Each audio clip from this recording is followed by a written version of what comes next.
안녕하세요. SBS 러브 FM 패밀리 콘서트 와일드쇼 정봉주와 친구들. 이런 친구들하고 살고 있다니.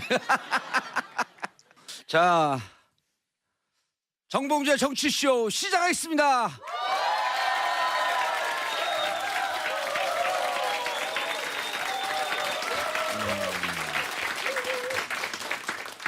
자, 앞으로 2시간 동안 공개 방송으로 와일드쇼 진행하겠습니다. 함께 하실 분들 소개하겠습니다. 정봉주와 친구들이라는데 참 부끄러운 친구들이에요. 자, 김용민 PD 소개하겠습니다. 반갑습니다.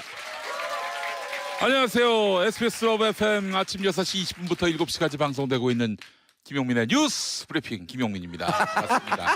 네. 예. 한 가지 빼먹은 게 있습니다. 부산은 105.7, 예. 창원은 90.9. 많은 애청 바라겠습니다. 자, 그리고 주진우 기자 소개합니다.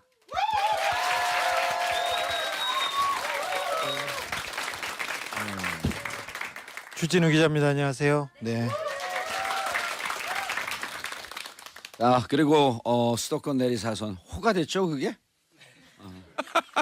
아주 진정으로 부끄러워. 점점 국회의원이 되면 될수록 점점 부끄러워 죽겠어.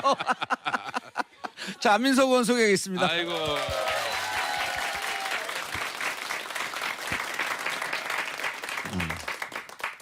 10세를 찍었습니다. 우리의 명저 예. 끝나지 않은 저자 수도권 내리사선 안민석 의원입니다. 아유.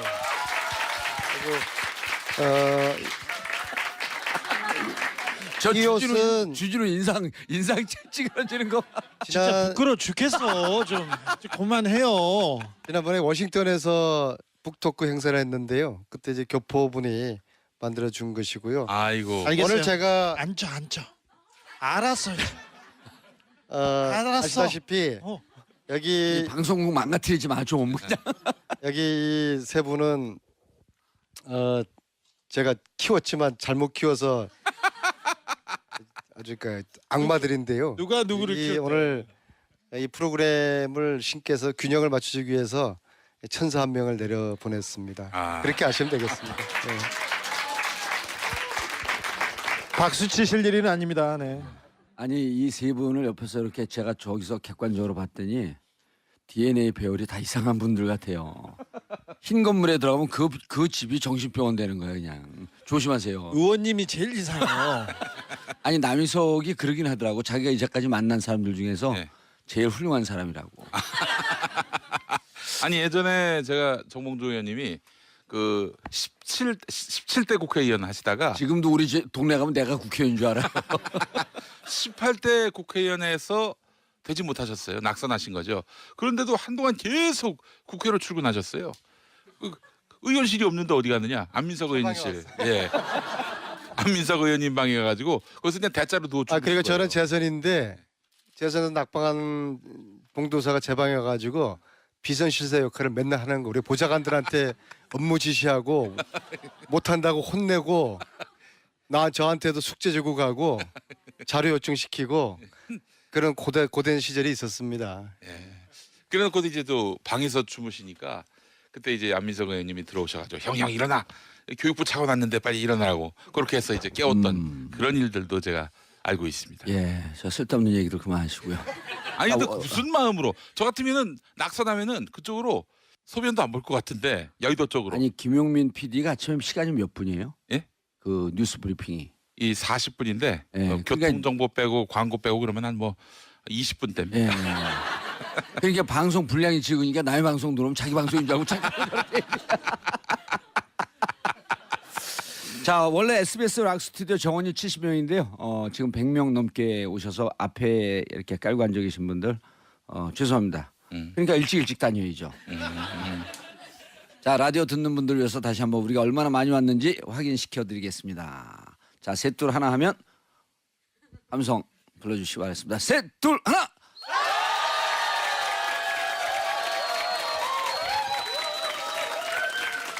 자, 103.5MHz SBS 러브 FM 패밀리 콘서트 와일드쇼 잠시 후 본격적으로 시작하겠습니다.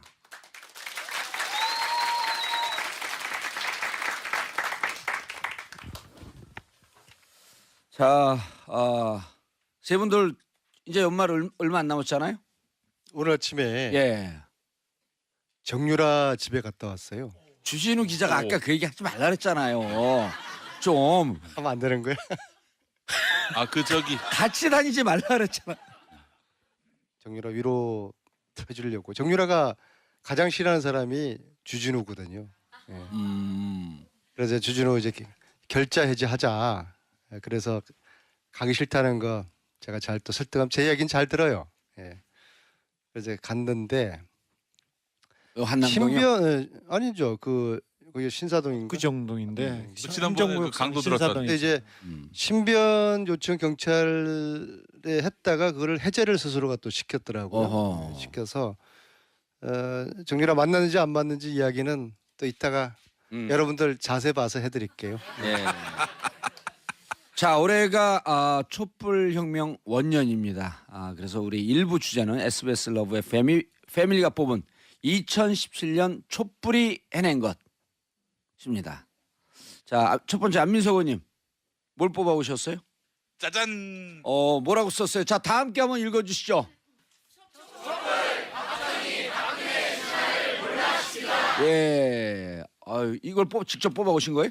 PD가 17년에 해낸 가장 베스트 하나를 뽑으라고 그러더라고요. 그래서 박정희 박근혜 신화를 몰락시키다. 제가 이제 정권 교체를 시킨 거죠. 그렇죠. 그리고 가장 주도적으로 활동한 의원이 안민석 의원. 아니 뭐 국민들이 한 거고요. 에이, 안민석 의원이 하니까 우리가 쫓아갔죠. 이게 이 역사적인 의미를 동학혁명 이후에 123년 만에 최대 밀란이 일어난 거예요. 동학혁명 때는 우리 민초들이 손에 죽창을 들었지만은 이번에 촛불혁명에서는 죽창 대신에 뭘 들었죠? 촛불을 들었죠.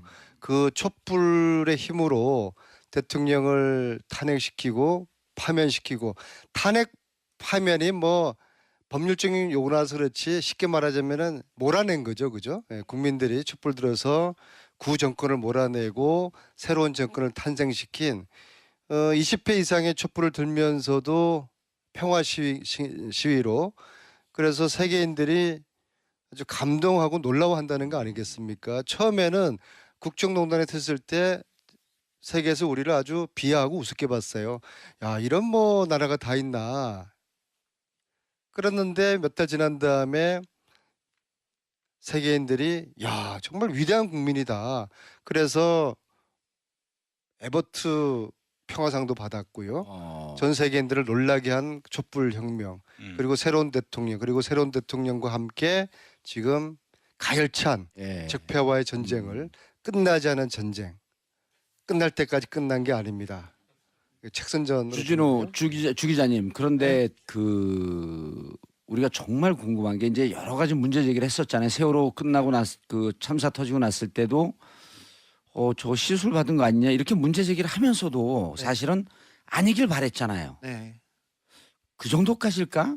뭐 믿고 싶지 않았죠. 뭐 기사를 쓰면서도 취재를 하면서도 이게 설마한 측면들이 많았잖아요. 사실 박근혜 대통령, 박근혜라는 실체가 아무것도 없다는 거에 대해서는 저희들도 어느 정도 인식하고 있었어요. 대화가 안 되는 분이셨어요. 그래서 지적 능력이 그 수준이 국가를 다스리거나 정책 결정을 할 만큼이 아니라는 건 알고 있었는데 설마 이 정도까지였을까 이런 생각을 했죠. 그 청와대에서 있었던 일. 예. 청와대에서 주로 출근을 안 하세요. 안 하시고 그냥 혼자 앉아서 밥 먹고 혼자 드라마 보고 주사 맞고 그다음에 주사를 맞아서 멍이 생기면 멍을 빼는 주사를 또 맞고 아이고. 그래 계속 주기적으로 주사를 맞는 거를 보고 아이들이 차디찬 바닷물에서 갇혀 있는데 그리고 구조를 못해서 국민들이 발을 동동 구르고 있는데 그때 머리를 만지려고 시간을 허비하고 주사 맞고 그다음에 주사를 만져서 멍든 주사를 빼기 위해서 주사를 맞았느냐 이런 부분이 하나씩 둘씩 드러나면서 정말 절망하게 됐죠. 김용민 PD는 네. 박근혜 전 대통령의 민낯이 드러날 때 어떤 측면이 정말 이럴 수가 있을까 이렇게 가장 충격받은 대목이 어떤 대목이에요? 일단 그 세월호 문제도 그렇고요. 그 7시간 후에 나타나서 했던 말이 아니 구명 그 조끼를 입고도 그 찾지 못하냐 이런 음. 말을 했을 때 완전히 그 3차원의 세계 갔다 오신 거 아니에요. 그래서 그 현황 파악도 전혀 안 되고 이제 와서 엉뚱한 얘기를 하는 거 보면은 아 이게 전 그때 직감을 했거든요. 이건 뭐 그분이 상황 관리를 하지 못했구나. 예. 상황을 장악하지 못했구나. 아, 전 개인적으로 그 박지만 씨가 했던 얘기가 무척 그 처음에 암만 형제지간에 의의가 안 좋아도 저 정도일까라고 했는데 나중에 보니까 그게 최근에 그 음원 파일 나온 거 봤더니 사실이라면 박지만 씨가 뭐라 그랬냐면 누나는 최태민이나 최순실을 보면 정신이 나간 것 같다. 아 최면에 걸린 사람 같다. 그게 저는 기본적으로 박근혜 대통령이 일반적인 사고를 하고 있고 일반적인 어떤 사리 분별을 하는 능력을 갖추지 못한 분이다라는 뭐 확신을 갖게 됐고요. 안민석 의원님이 그때 이재용 삼성 부회장 앉혀놓고 막 한번 야단쳤잖아요. 그분이 30분 이상 뭘 못한다. 창조경제 이야기했다고 그러길래 이게 박근혜 대통령이 이재용 부회장한테 박근혜 이재용 이제 청와대 독대했을 때 이게 청문회 때 이야기인데요. 제가 이재용 회장한테 무슨 이야기를 했냐 1시간 동안 그러니까 창조경제 이야기를 했다는 거예요. 그분의 어떤 전문적인 그런 부분에 있어가지고 뭔가 5분 이상 이야기를 할 수 있는 그런 그 지식의 깊이가 없거든요. 그래서 제가 이제 그런 얘기를 1시간 동안 말씀하신 게 맞다면은 아니 그러니까 그게 그 2015년 7월 15일 날 만나갖고 그 처음 만났다고 하는 두 번째 만날 때 아닌가? 대구에서 만나고 그 다음에 아니 대구에서 청와대에서 청와대에서 그러니까 두 번째 만난 거죠. 네, 그래서 네. 박근혜 대통령이 뭔 말씀을 하면은 1시간 얘기하시면 그니까 그래서 요게 한 80%될 거예요. 예. 정호성이라고 자기 예. 측근 문고리 권력 3인방. 네, 근데 그 비서관인데 그분은 박근혜 대통령이 얘기하는 것 중에 어떤 게 중요하고 어떤 게 중요하지 않은지 몰라서 다 녹음을 하기 시작합니다. 아, 네. 그래서 녹음을 했군요. 그래서 녹음을 했어요. 오신용이 아니에요? 안종범 수석이나 다른 사람들은 옛날에 받아줬고 공부를 잘했으니까. 청와대에서 이렇게 회의를 하면 다 적자 계속 적고 있잖아요. 그게 적자 생존인데 이렇게 적어놨던 이유가 박근혜 대통령이 하는 말 중에 어떤 게 중요하고 어떤 게 지시사항인지 몰라서 그래서 녹음을 해놓은 그래서 거예요? 녹음했어요. 근데 다시 들어보려고. 네, 다시 듣고 그 지시를 하나씩 예. 그 이행하고 그랬습니다. 그런데 거의 대부분 내용이 이 내용에 대해서 물어봐라. 뭐 어떻게 하냐. 그렇게 최순실한테 물어보라는 그렇게 계속 조언이 아니죠. 녹음 내용의 대부분이 최순실한테 물어봐라. 네. 최 선생님 뭐라고 하냐. 이건 어떻게 해야 되냐. 내일 어떻게 해야 되는데. 그래서 지시를 받아요. 최순실한테. 그 내용을 보면 제가 최순실을 오랫동안 제가 연구해 온 사람으로서 최순실의 지적 능력은요. 돈 많은 그냥 동네에서 목소리 큰 아주머니세요. 예. 식당 가면 매일 싸우고 어디 가서 맨날 소리 지르고 자리 나쁘다 뭐 여기 안 닦았다고 소리를 마구 지르고 나서 나올 때 팁으로 5만 원 주시고 나와서 발렛 하시는 아저씨한테는 3,000원 가지고 싸우시는 그런 분이신데 근데 그분이 저희 그분한테 권력을 위임해서 그분이 국가의 국정을 좌지우지하셨어요. 초창기에 이게 국정농단 사태 터졌을 때 이제 그 주진우 기자가 한 얘기가 바로 이 얘기였어요. 최순실은 강남에 가면 최순실을 아는 사람들이 국정농단했다 그러면 믿질 않았다는 거예요. 걔가? 네. 신문을 읽거나 어디에 지적인 대화를 하시는 분이 아니거든요. 아니 그 사람이 그 믿질 않았다는 거예요. 그래갖고 이 얘기가 작년에 10월에 막 사건이 터지기 시작할 때 주진우 기자가 직접 그 라이브로 한 얘기예요. 그러니까 이게 추적을 하면서도 의심스러웠던 거죠. 최순실 박근혜 두 사람의 권력 관계가 변화가 좀 있었다고 보는데요. 13년 2월 중순 2월 17일인가요? 예. 대통령 취임하기 전에 정호성, 최순실, 박근혜 세 사람이 3자 녹음한 녹취가 있어요. 거기 보면은 최순실 그러니까 취임식 관련한 그런 준비를 하는 그런 대화였는데 그때는 최순실, 박근혜 두 사람이 공동의 그런 권력적인 관계로서 정호성이한테 뭘 지시를 해요. 두 사람이 이거 좀 알아봐라 이거 어떠냐 하는데 근데 이제 지금 주진우 기자가 이야기한 것처럼 대통령 취임 이후에는 그 관계가 최순실이가 시키는 그리고 박근혜가 정호성을 통해서 물어보는 그런 좀 관계의 변화가 있는 것 같아요. 관계가 예, 그런 정권 변화가 있는 것 초기에는 최순실도 조금 조심했어요. 정권 초기. 네, 정권 초기 조심했고 그리고 자기의 능력을 알기 때문에 자기는 뒤로 빠지고 그때만 해도 정윤회 씨가 전면에 있었고요.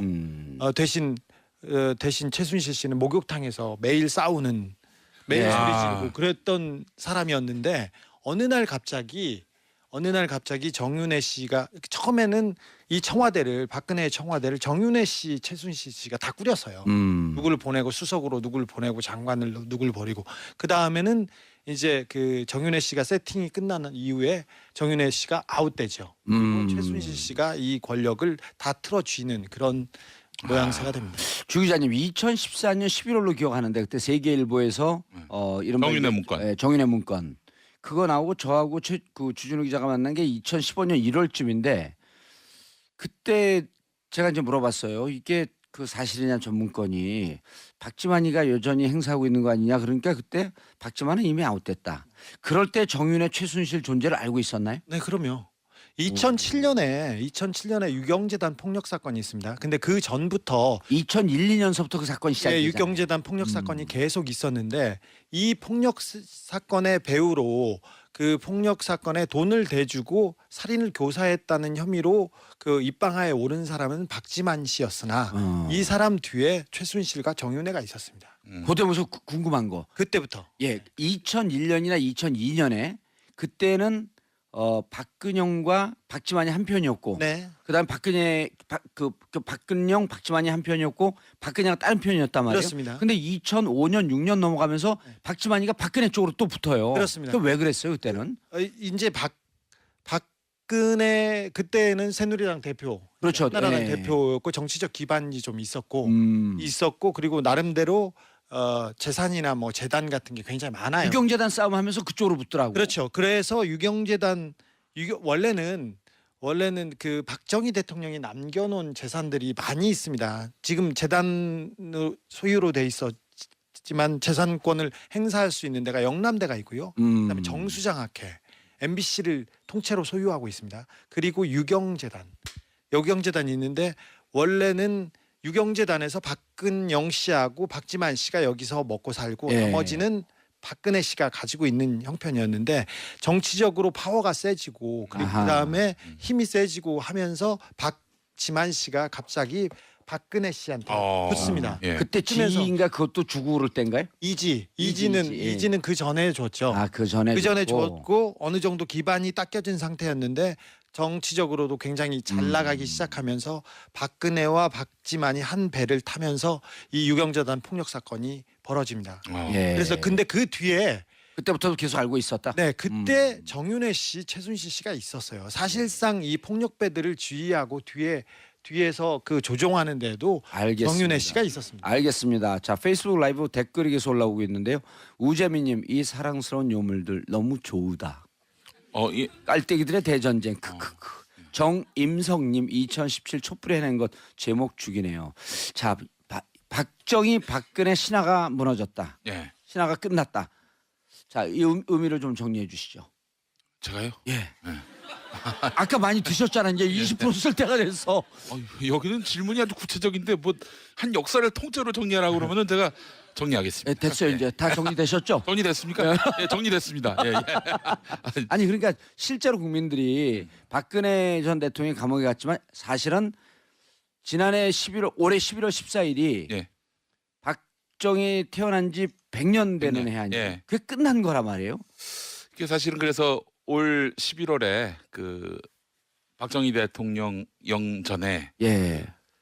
국정교과서를 헌정하려고. 그래서 올해 초부터 쓰려고 그랬던 거 아니에요? 그렇죠. 그거를? 그래서 그런 의도가 있었다는 얘기가 있는데 예. 사실 박정희 시대 종막으로 볼 수밖에 없는 이유가 사실 박근혜라는 자연인으로 과연 그분이 대통령까지 이룰 수 있겠는가? 아버지의 어떤 정치적 유산을 계승받았기 때문에 여기에 또 언론들이 적극적으로 분치를 해서 박근혜가 준비된 여성 대통령, 혹은 뭐 아버지의 대를 이어서 뭐 공동체가 있는 사회 그리고 예. 경제 성장과 어떤 삶의 어떤 그런 부요함을 줄 수 있는 지도자로 이렇게 인식이 되지 않았습니까? 저는 그런 의미에서 보자면 지금 뭐 박근혜, 최순실 이런 사람들만 주목되고 있는 현실이 좀 안타까운 게요. 언론이 이 분치를 하지 않았다면은 예. 박근혜 씨에 대해서 이렇게 포장하지 않았다면은 누가 그렇게 박근혜 대통령을 만들 수 있었겠습니까? 알겠습니다. 다시 음. 이런 세력이 또 나타날 수도 있을까요? 근데 이제 국민들이 워낙 어. 스마트해지셔가지고 예. 언론을 추월하지 않았습니까? 알겠습니다. 이 언론의 분질이 이제 더 이상 통하지 않을 거라고 예. 생각합니다. 거기에서 이제 가장 그 큰 공헌을 한 게 정봉주의 아니요. 정치쇼라고 얘기하기를 김용민. 바라실 텐데. 예. 김용민의 팟캐스트 아 그렇습니까? 브리핑 예. 기사를 안 보는 분들에게 기사를 들려주잖아요. 아. 제 입으로 그런 얘기. 나 이거 정말 참. 자, 그래서 우리 그 김용민 PD가 정리했듯이 박근혜, 박정희는 몰라겠지만 그 뿌리를 뽑지 않게 되면 특히 언론계 같은 곳에 뿌리를 뽑지 않게 되면 네. 적폐 세력은 언제든지 다시 돌아올 수 있겠다. 아 그러니까 말이죠. 그거에 다 우리가 뭐 이런 예. 일이 있을 거라고 꿈에도 생각이나 했었습니까? 했었어요, 40년 전에. 예. 그래서 감옥 갔다 왔어요. 자, 2017년 촛불이 해낸 것 두 번째 주진우 기자님 자, 들어주시죠. 같이 읽어주세요. 예. 짠짠. 촛불 적폐 세력의 실체를 폭로하다. 네. 사실 이명박 박근혜 정부 시절에 진짜 말도 안 되는 정책들이 말도 안 되는 일들이 벌어졌어요. 그런데 이게 잘못됐다는 건 다 알고 있었어요. 알고 있었는데 언론에서 아까 말했듯이 언론에서 호도하고 거짓 선동하고 그래서 그냥 계속해서 넘어왔었어요.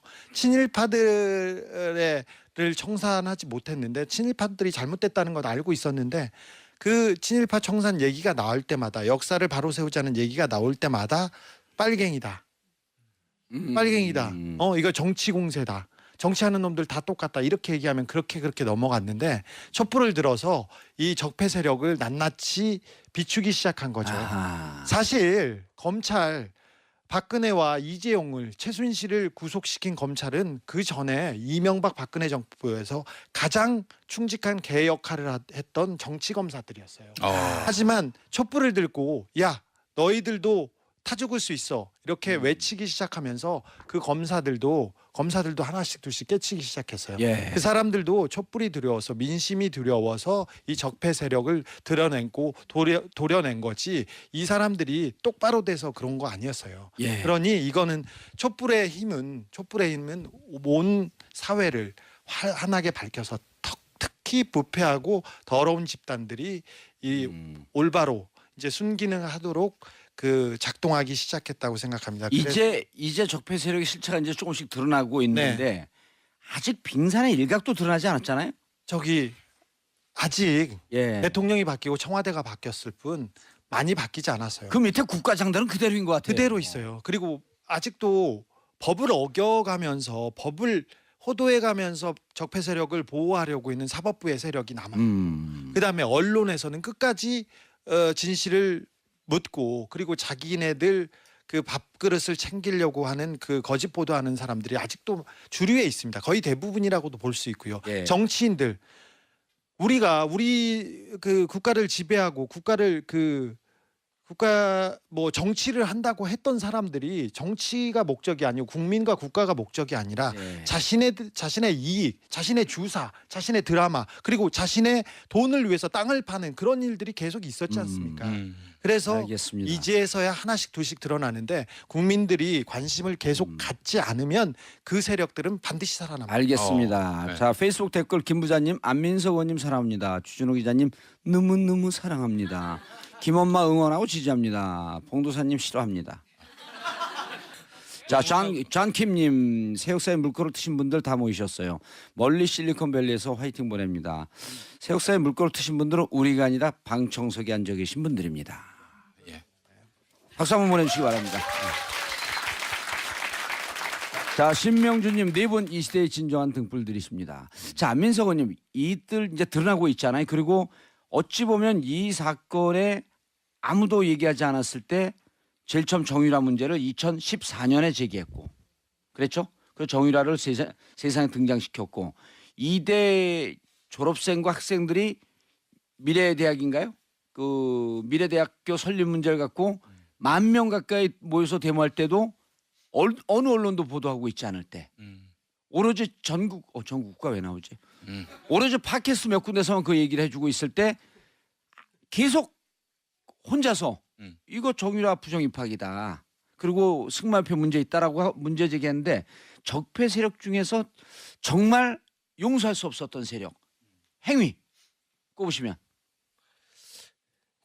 그 그냥 반의 반 정도밖에 안 밝혀졌거든요. 지금요. 어. 오. 저는 뭐 그 정도로 보는데요. 결국 돈을 다 뺏으러 가야 되잖아요. 여전히 지금 숨어 있는 사람들, 피하고 있는 사람들, 그런 사람들이 저는 밉기도 하고 이 사람들이 가지고 있는 비밀의 열쇠를 비밀의 문을 열어야 되는데 예. 예를 들어서 우리 이제 주 기자하고 우리가 독일을 몇 차례 가면서 최순실을 도왔던 그 은닉 재산을 숨기는데 조력을 했던 사람들을 쭉 만나러 다녔는데 그 중에서 삼성 출신의 모 인사 같은 경우에는 삼성. 우리가 집 앞까지 여러 분을 찾아갔어요. 전화를 안 받으니까. 어제 멀쩡하게 뭐 밖에서 회식하고 집에 들어갔다고 하는 사람인데 뭐 몸이 아파서 밖을 나갈 수 없다 그러면서 전화도 안 받고 하는 예. 그런 뭐 사람 같은 경우는 정말 저 사람이 어떤 비밀을 가지고 있길래 저는 이제 청문위원 자격이었거든요. 주진우는 저희 수행원 자격이었고요. 어. 왜 우리를 피할까? 아. 그다음에 이 뭐 부장판사 이재용의 재판을 처음 했던 사람 예. 판사 뭐 제가 이야기해서 그 다음 날 바뀌었지 않습니까? 그분 지금 우병우의 재판을 맡고 예. 있습니다. 그분의 그 판사의 장인이 최순실의 후견인인데 그 삼성의 유럽 지사장이었다. 아니. 그분 아닌가요? 이재용의 3월달에 이재용의 뇌물 재판의 주심 판사가 예. 이모라는 주심 판사가 문제 제기해서 바뀌었죠. 하루 만에 바뀌었죠. 근데 그 이제 장인이라는 사람이 뭐 연락도 안 받아요, 전화도 안 받아요. 그래서 제가 이제 피하는 놈이 범인이다라고 이야기를 하고 있는데 현재까지도 아주 만나주지 않은 사람. 그 다음에 최순실이가 항상 아바타를 내세우잖아요, 그죠? 문화계를 돈 빼먹기 위해서 차은택 내세우고 체육 쪽은 김종 내세우고 승마 아바타가 박원호라는 사람이 있거든요. 박원호 들어보셨습니까? 예. 이 사람은요, 전화 주진우 기자가 연락하면은 갑상선암 그거라고 말을 못 한대요. 이제 특검 가가지고 진술 다 하고 왔는데. 박원호가 이번에 진술 많이 했어. 예. 특검 도우미가 됐어요. 또. 근데 제가 연락하면은 말을 못 하기 때문에 그래 딴 사람 통해 가지고 아내님 전화 못 받아서 미안하다고 좀 전해줘라. 그렇게 거짓말을 하고 그 사람은 굉장히 중요한 키를 가지고 있는 사람인데 계속 피하고 있는 거죠. 아유. 이런 사람들이 많아요. 특히 특검조차도 전혀 손을 건드리지 못했지만은 가장 국정농단의 핵심적인 부분이라고 제가 생각하는 무기 쪽의 거래. 저는 여기 아바타를 내세웠다고 하면은 최순실이가 무기에 손 안 댔겠습니까? 돈을 사랑하는 진짜 대한민국 대통령이었던 최순실이가 무기에 손을 안 댔다고 그러면 최순실이가 아닌 거죠. 그러니까요. 무기에 손을 댔다고 보거든요. 그랬다 그러면 그 사람이 누구겠습니까? 최순실이가 내세운 아바타가 누구였겠습니까? 무기 손대기 위해서. 김아무개라는 사람이잖아요. 그죠? 아니 그러니까 그 노승일 부장이 예. 그 얘기를 이제 우리 정치주에 나서 처음 하고 이거 낚였다 그러면서 자기가 깜짝 놀랐는데 독일에서 누구 황교안이라고 하는 사람을 얘기를 했더니 예. 정유라가 노승일 부장한테 그 얘기를 했다는 거예요. 그런 사람들 잘 모르고요. 우리 아빠 정윤회 씨가 형님이라고 부르는 유일한 사람은 김관진 아저씨예요. 그래서 그럼 이게 지금 그 안민석 의원이 얘기하는 무기에 그분이 아바타면서 이명박근혜 정권 한 7, 8년 동안 이렇게 장관 안보실장을 했던 거 아닌가? 댓글보다 저는 더 중요하고 심각한 게 이 부분이라고 봅니다. 주 기자 어떻게 생각합니까? 김관진이 하는 김에서 한번 다 까보자고 그냥. 김관진 국방부 장관이 그 구속됐습니다. 군 사이버사 댓글 군의 정치 개입을 방조하고 지시한 혐의로. 사실 군의 정치 개입은 국정원의 정치 개입보다 훨씬 무겁게 다스려야 됩니다. 어떤 기관이나 단체보다 무겁게 다스려야 돼요. 군이 정치에 나서면 그게 쿠데타예요. 그렇죠. 네. 그리고 군의 중립성을 얘기하는 건 헌법에서도 얘기하고 있거든요. 그런데 그래서 구속영장이 청구돼서 구속됐던 사람입니다. 그런데 아무런 이론도 바뀌지 않고 아무런 사정 법리도 변경도 없이. 예, 사정 변경 없이 며칠 만에 구속적부심이라는 거의 사문화된 예. 내용을 그런 절차를 가지고 와서 김관진을 끄집어냅니다. 인간빈을 끄집어냅니다. 신광열 형사수석 부장판사. 네, 그분은 지금 영장 판사들을 다 컨트롤하고 하고 있고. 아 그래요? 아, 형사부장. 형사수석은요. 예. 전체 그 형사의 탑이에요, 탑. 지금 박근혜 최순실 이 국정농단 사건을 다 컨트롤하고 있는 수석부장 판사가 직접 나섰는데 그 구속된 사람을 끄집어낼 만큼 굉장히 다급했었어요. 아. 그 김관진은 이명박 박근혜 때 그 국방부 장관을 했지만 국방부 장관보다 예. 이 무기 거래나 이런 돈과 관련돼서 핵심적인 역할을 했는데 이 부분은 이 그 수구 그다음에 이 정권의 핵심과도 다 있는 부분이어서 절박했다고 저는 보고 있습니다. 예. 아유 제가 아까 그 갑상선암 그래서 제가 먹는 거 아니야. 아니 선까지는 생각이 나가지고 예. 전립선 암 얘기 말았습니다. 자, 일부 2017년 촛불이 해낸 것 마지막 김용민 PD가 뽑은 17년 촛불이 해낸 것 마지막 주제가 뭡니까? 자 짠짠. 나를 보여줘야 돼요. 예. 자, 김용민 PD가 뽑은 그 2017년 촛불 해낸 것 촛불 공영방송을 바로 세우다. 뭐 공영방송이 이제 그들이 돌아왔다 최승호. 예. 공영방송이 상징적이긴 한데 지금 요즘 우리 언론 예. 기자들 아주 순한 시대입니다. 음. 뭐 아무도 기자를 두둔해 주질 않아요. 심지어 지난 세월에 해직으로 고통받은 언론인들도 이거 기계적 중립으로 나가는 거 아니냐. 당신들 그 기계적 중립으로 도대체 지금까지 역사에 기여한 바가 무엇이느냐라고 추궁을 받고 있는 상황입니다. 그래서 사실은 국민들이 이렇게 너무 노골적이고 지나칠 정도로 언론에 대해서 비토하고 또 이렇게 규탄하는 그런 분위기는 사실 자업자득인 측면이 많아요. 사실 박근혜라는 사람을 그렇게 포장시켜 가지고 대통령까지 앉히게 만들었으니 이거는 국민들을 상대로 몇십 년 동안 사기친 거 아닙니까? 언론들이 예. 그 언론들이 이제 드디어 눈이 트인 우리 국민들에게 스마트해진 국민들에게 본격적인 이제 예. 심판을 받고 있는 것입니다. 주 기자님 그래서 궁금한 게 네. 요 얘기 짧게만 하고 넘어갈 것 같은데 여의도에 도는 소문이 자유한국당에서 적게는 30명, 많게는 50명까지 이 그 뇌물이나 불법 정치자금 이 수사망에 들어가 있다라는 소문이 도는데 그 정도로 많아요? 네, 많습니다. 너무 많아요. 너무 적폐 많아요? 세력들이 너무 많아서 알겠습니다. 요 얘기는 좀 정리하고요. 지금 페이스북 댓글 로이로사님 돈 안 먹는 바보들 존경합니다. 정영수님 나쁜 짓은 언젠가 걸려요. 착하게 살아야 해요. 의원님 예, 착하게 살래. 무서워요. 어영사님 기자님은 늘 무섭게 엄한 눈으로 세상을 바라봐 주시길 간청합니다. 자, 주 기자님과 김용민 PD님 둘 다 방송과 언론에 계신 분들인데 공영방송이 돌아왔어요. 어떤 의미일까요? 일단 공영방송이 이제 어떤 지배 구조냐라고 봤을 때 한마디로 주인이 없는 그런 방송이라고 볼 수 있거든요. 그럼 전체가 다 주인이라고 할 수 있는 거 아니에요? 그렇죠. 차원이. 전체가 다 주인이고 그렇다면 민주적 공영방송에 대한 그런 철학과 또 그 철학에 부응하는 그런 지배 구조가 만들어져야 하는데 정파성을 띠면서 예. 그래서 세월호 참사라든지 이런 국가적 비극이 있었을 때도 이건 뭐 일방적으로 권력자의 편에 서서 그들의 입장을 전하면서 또 사실을 호도하고 왜곡하는 이런 일들이 발생했단 말이죠. 그래서 사실은 진짜 침몰한 것은 공영방송도 침몰한 것이다라는 지적이 나올 정도였어요. 예. 근데 우리 진짜 이 시청자분들이 얼마나 정확하냐면 예. 화요일 날 PD 수첩이 MBC 방영이 됐는데 사장이 바뀌었다고 시청률이 2배로 뛰어요. 너무 놀라서 그때 같은 시간대 제가 다른 종편에 출연하고 있는데 우리 시청률 반이 날라갔어요. 그런데 다른 예능에 의해서 날라가면 좀 기분이 나쁠 텐데 PD 수첩이 다 가져갔어요.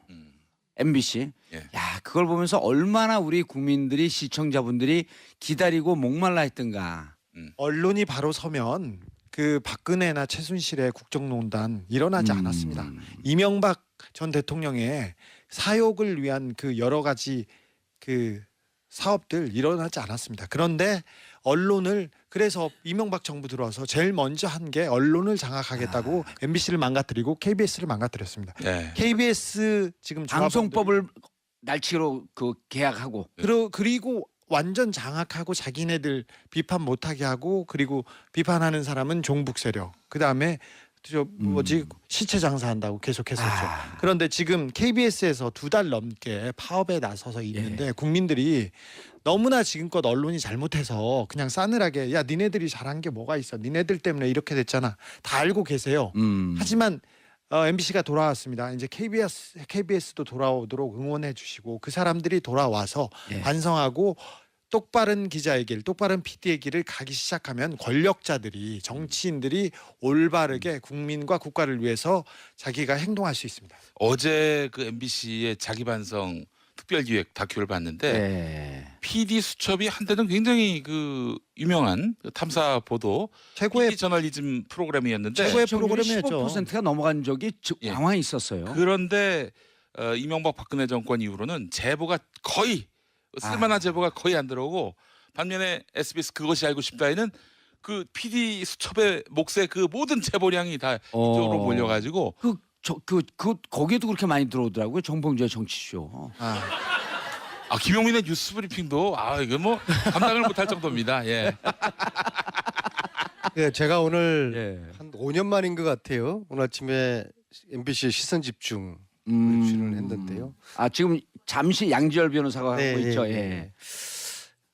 이제 언론 책임을 국정농단 이야기하지만은 요거 이제 마지막 일부에서요. 저는 이제 국회 제가 좀 굉장히 후회되고 통탄스러운 게 작년에 탄핵하는 그 시점에 국민 분위기가 촛불로 확 타오를 때 그때 국회의원들이 전체적으로 사퇴를 했어야 되는 거예요. 국회의원직을 던져서 대통령 선거할 때 국회의원 선거도 조기 총선을 치러서 국회 권력 구조를 확 바꾸어야 되는 거예요. 예를 들어 100명이 그걸 못했던 게 참으로 한탄스럽습니다. 민주당이 지금 121명인데 100명이 사표를 내고 정세균 의장이 그걸 받아들이면 100명이 없어지게 되면 이제 이 의결 정족수가 반이 아니라 그 3분의 2인 게 있기 때문에 100명이 사표를 냈으면 국회는 해산입니다. 해산하고 재선거 치러야죠. 재선거 치러야 되는 거예요. 대선 때. 그거를 몰랐던 거예요. 근데 그때는 탄핵이 됐음에도 또 헌재에서 탄핵안이 받아들여질까 이제 이런 궁금한 점이 있었는데 결과론적으로는 아쉽지만 작년에 촛불이 일어났을 때 우리는 이런 대통령 원하지 않는다. 국민과 국가를 생각하지 않는 대통령은 오늘도 필요 없다. 오늘 하루라도 필요 없으니 바로 끌어내려야 된다고 함성을 질렀는데 지식인이라는 사람들이 그리고 정치인이라는 사람들은 탄핵은 불가능합니다. 그리고 뭐 헌법재판소 가서도 통과되지도 않고요. 뭘 얘기하고 책임 총리제니 뭐니 말했어요. 근데 이 집단지성 이 촛불의 힘이 정치인도 밀어 제낀 겁니다.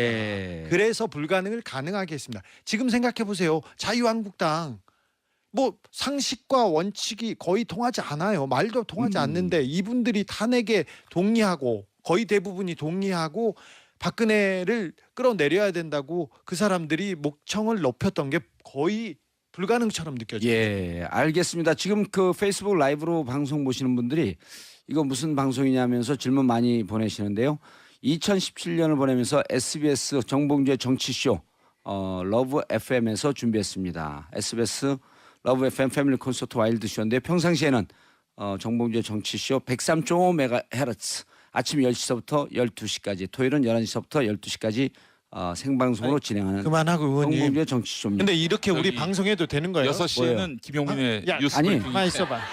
방송국에서 이렇게 해도 되냐고. 이게 지금 그때는 시대가 너무 바뀌어가지고 이런 얘기를 해도 되는 거예요. 그때는 근데 이런 이 이야기가 우리가 내용이 방송국에 나와도 되는 거야 지금? 좀 해줘야지. 뭐야 지금? 얘기를 좀 들어봐. 이 내용이 이따 편집해서 나갈 때는 10%밖에 안 나가요. 나머지 음악만 나가요. 아 그래요? 아니 이렇게 처음에 설명을 해줘야지. 저는 진짜 텔레비 하는 줄 알고서 이렇게 이 코디 이 옷까지 찾아가지고 왔어요. 나 지금 부끄러워 죽겠어요. 자, 이 방송은 29일 날 10시부터 12시까지 나갑니다. 나가긴 나가요? 나가요. 다 통편- 편집되고 이제 10%만 나갑니다. 네. 송편지게 아픔이 있어가지고 저는. 자, 그 김영민 PD님, 예.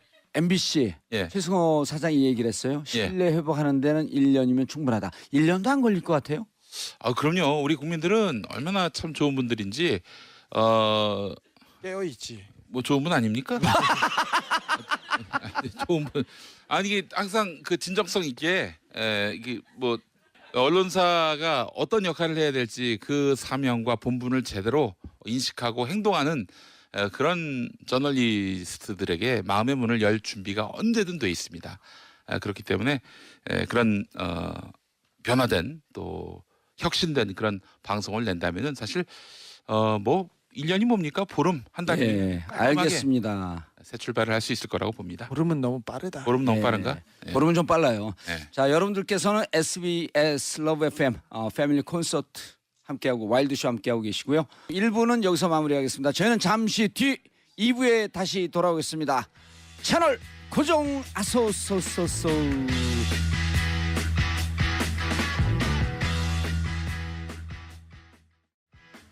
SBS 러브 FM 패밀리 콘서트 와일드쇼 2부 시작하겠습니다. 자, 수도권 내사선 안민석 더불어민주당 의원님, 시사인의 악마 기자 주진우 기자, 해악의 달인 김엄마 김영민 PD 함께하고 있습니다. 자, 이분들과 함께하는데 여러분들 김 박사를 왜 김엄마라고 그래요? 예? 김엄마라고 그래요? 아, 제가 팟캐스트계의 어머니로. 예. 팟캐스트의 어머니. 예. 그래서 The Mother of Podcast, 예. 그다음 The Father of Podcast 예. 김호준, 그다음에 큰아빠. 그다음에 큰아빠는 더 정봉주. 아니 The Son of Podcast 정청래. 정청래. 예. 써니에요? 저는요 The Godfather of Podcast. 아까봐도. 자, 2부 주제 2018년 촛불이 해낼 것, 해내야 할 것. 자, 마음에 드시면 박수 한번 보내주시기 바라겠습니다.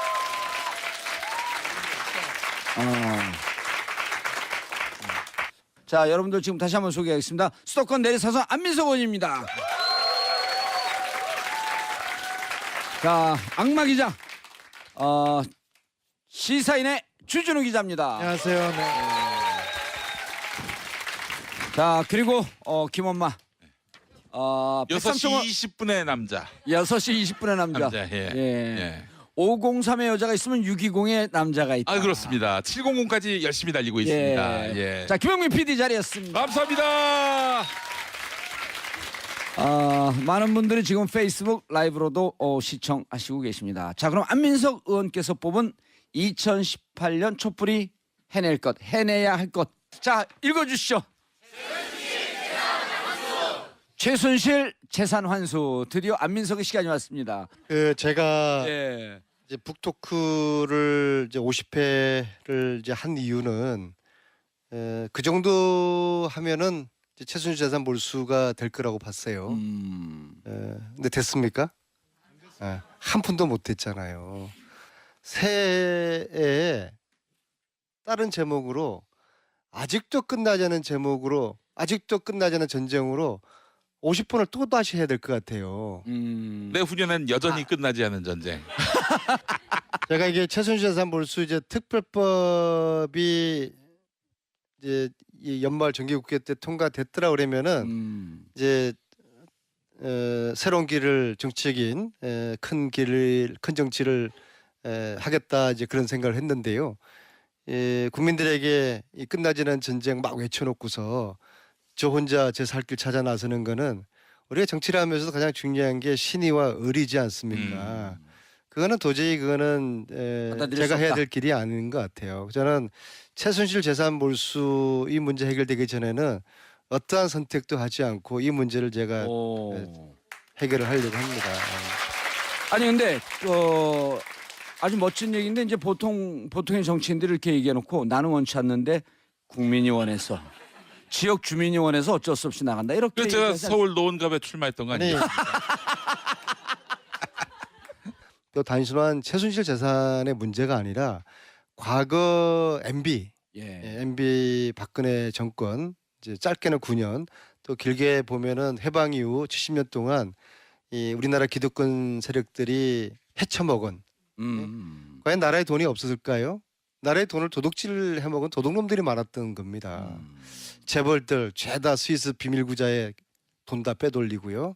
이 돈들을 이 부정 축제한 돈들을 이제 새로운 세상에서 새로운 정권 하에서 이 부정 축제 재산을 다 조사해서 예. 몰수하고 그리고 그걸 국민들에게 돌려줘서 국민들의 편안한 복지 기금으로 쓸 수 있는 이게 저는 적폐 뿌리를 뽑는 일이고 대한민국 정의를 바로 세우는 핵심이라고 보는 겁니다. 알겠습니다. 자, 지금 페이스북 라이브로 함께하고 계신 분들 댓글입니다. 주하윤님, 최순실 재산몰수법 온 국민이 지지합니다. 김윤서님, 너무나 춥고도 먼 길 공개방송 못 가서 아쉽습니다. 자, 안민석 의원님, 근데 며칠 전에 제가 이제 김성태 의원하고 인터뷰를 했더니 그 원내대표 되고 나서 안민석 의원이 추진하고 있는 최순실 재산몰수법 지지하고 함께할 의향이 있다.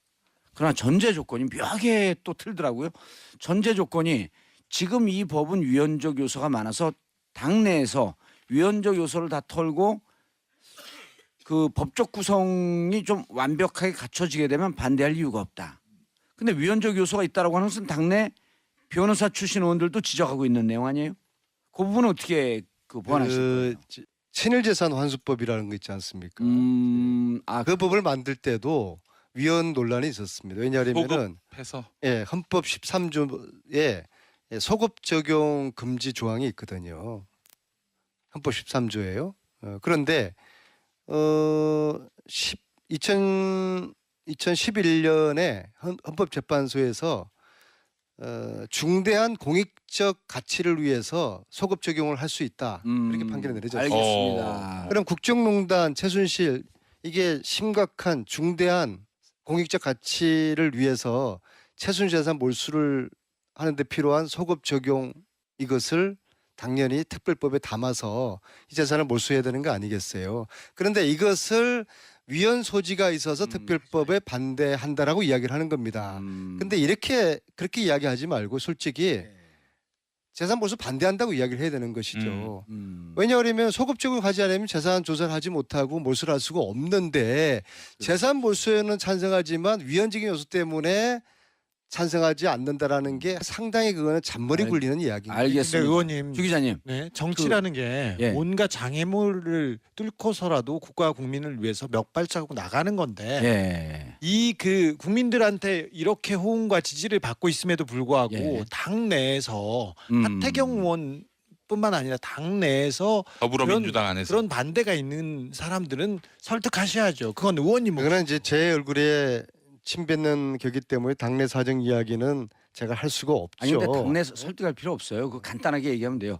안민석 뒤에 정봉주 있다. 그럼 될 것도 더한데. 아니 주 기자님 근데 같이 다니셨잖아요. 정말 실질적으로 하다 보면 좀 느낌이 오잖아요. 네. 확인되는 것도 있고. 네. 정말 그렇게 많은 재산이 숨겨져 있을 건가요? 박근혜와 최순실이 움직이고 그 지배하는 그 세력과 그런 지역 이런 걸 보면요 돈이 없이는 불가능한 일들이었어요. 그리고 지금도 박근혜 주위에서 박근혜를 옹호하는 분들 있잖아요. 예. 그 사람들도 돈이 아니면 움직일 수 없는 부분이 많아요. 아하. 그래서 이 부분은 근데 박근혜 대통령이 내 이름으로 해놨겠습니까? 최순실도 자기 이름으로 해놓지 않았어요. 근데 최순실의 심부름을 하던 사람들도 다 수백억대 재산가들이에요. 오호. 그런 부분에 대해서는 좀 들춰봐야죠. 니네들이 돈을 어디서 벌었냐, 어디에서 가져왔느냐. 이 회사에 2천억 원이 투자됐는데 그 실체가 없어요. 이 돈은 어디에서 왔는지 따져는 봐야 될 것 같습니다. 처음에 발원지가 없는데 돈이 있다? 네, 최순실의 재산 이번에 그 구형이 25년 구형에 1,000억이 넘는 벌금을 구형했지 않습니까? 예. 그런데 그 돈을 추징하기 위해서라도 최순실 주변 재산을 뒤져야 됩니다. 이 최순실과 종교기관과의 결탁이 거의 확인이 됐고요. 그리고 예. 그 주변 사람들이 건물과 부동산으로 가지고 있는 재산이 어마어마합니다. 차명일 것이다. 네, 그 차명 재산이 어디에서 왔는지를 확인하면 이 돈의 알겠습니다. 실체를 발견할 수 있습니다. 알겠습니다. 잠깐만요. 그러니까 제가요. 예. 1년 전 딱 이맘때 주준우 기자하고 저하고 독일 검찰청에 가서 예. 최순실 정유라의 독일 재산 돈 세탁을 음. 수사하고 있는 검사 2명을 저희들이 만났어요. 예. 그리고 조사한 서류 뭉치를 이따금 봤어요.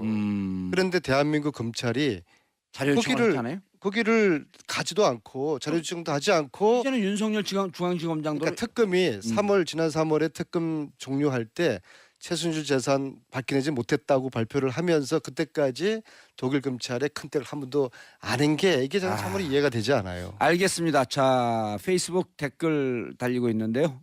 신동욱님, 최순실 재산 아닙니다. 다 국민들 재산입니다. 우리가 우리 돈 찾겠다는데 반대하는 세력들은 스스로 적폐임을 인증하는 것이죠. 스쳐 지나갈 만한 내용일 수도 있는데, 자, 25년 구형이면요, 유기징역으로는 최고예요. 그 와중에도 예. 벌금 1,100억만 따져요. 그거 무슨 심니까 그거는?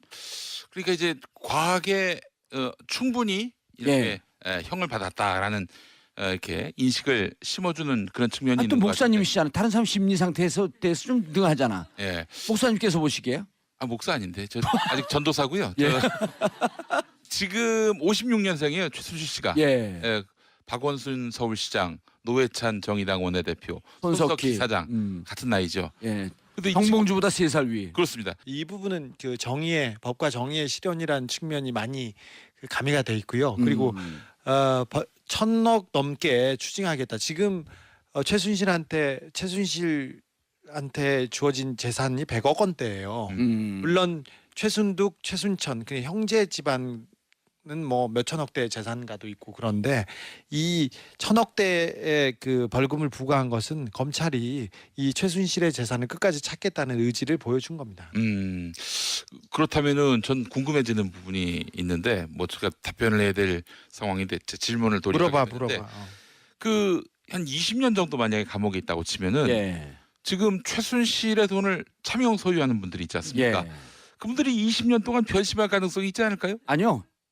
2달 뒤면 변심해요. 아 2달입니까? 예, 실형이 확정되면. 그럼 거기서요. 잠깐만요. 20년의 그거는 별 의미가 없다 보는 게 예. 정권 바뀌면은 아마 그런 분위기가 충분히 있을 수가 있죠. 예, 그래서 예. 20년이 아니라 그거는 숫자의 문제가 아니라 이건 정치적인 문제이기 때문에 또 누가 장담하겠습니까? 5년 후에 정권이 어떻게 될지 는 아무도 모르는 거죠. 그래서 저는 20년까지는 가는 거는 현실적으로 그러지 않을 거라고 봅니다. 최순실 씨가 그런 말했어요. 제 숨은 돈 찾으시면 안민석 의원님이 다 가지세요. 이랬거든요. 그랬어요? 예.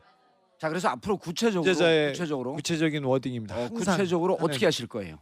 어, 맞는 것 같아요, 그게. 그 의원님도 검찰과 가만히 있어봐. 검찰과 법무부 내에 있는 제8대의 정부에 의하면은 이제서야 정권이 교체된 지 7개월 된 이제서야 우리 쪽에서 독일 검찰을 지금 가 있어요.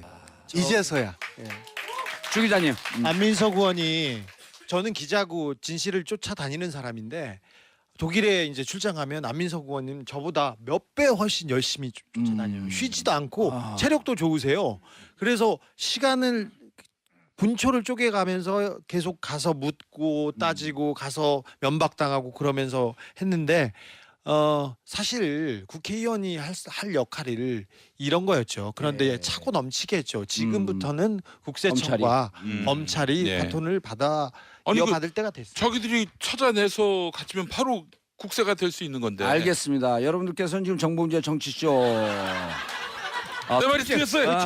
틀리냐고 내 말이. 적폐하고 연계되어 있는 것 같아요. 특집 적폐하고. 와일드 쇼 함께하고 계시고요. 안민석 의원, 주진우 기자, 김영민 PD. 6시 달아오르고 나오세요. 있는데 달아오르고 있는데. 옆으로 나오세요. 거기서 자, 발언할 기회를 드릴게요. 제가 조용히 좀 이 해줘. 세 분은 정봉주의 정치쇼 함께하고 계십니다. 여러분 함성 한번 보내주시기 바라겠습니다. 그래 이제 우리 그 청취자분들이 알 수 있으니까. 자, 여러분들께서는 정봉주의 정치쇼 특집 공개방송 와일드 쇼와 함께하고 계십니다.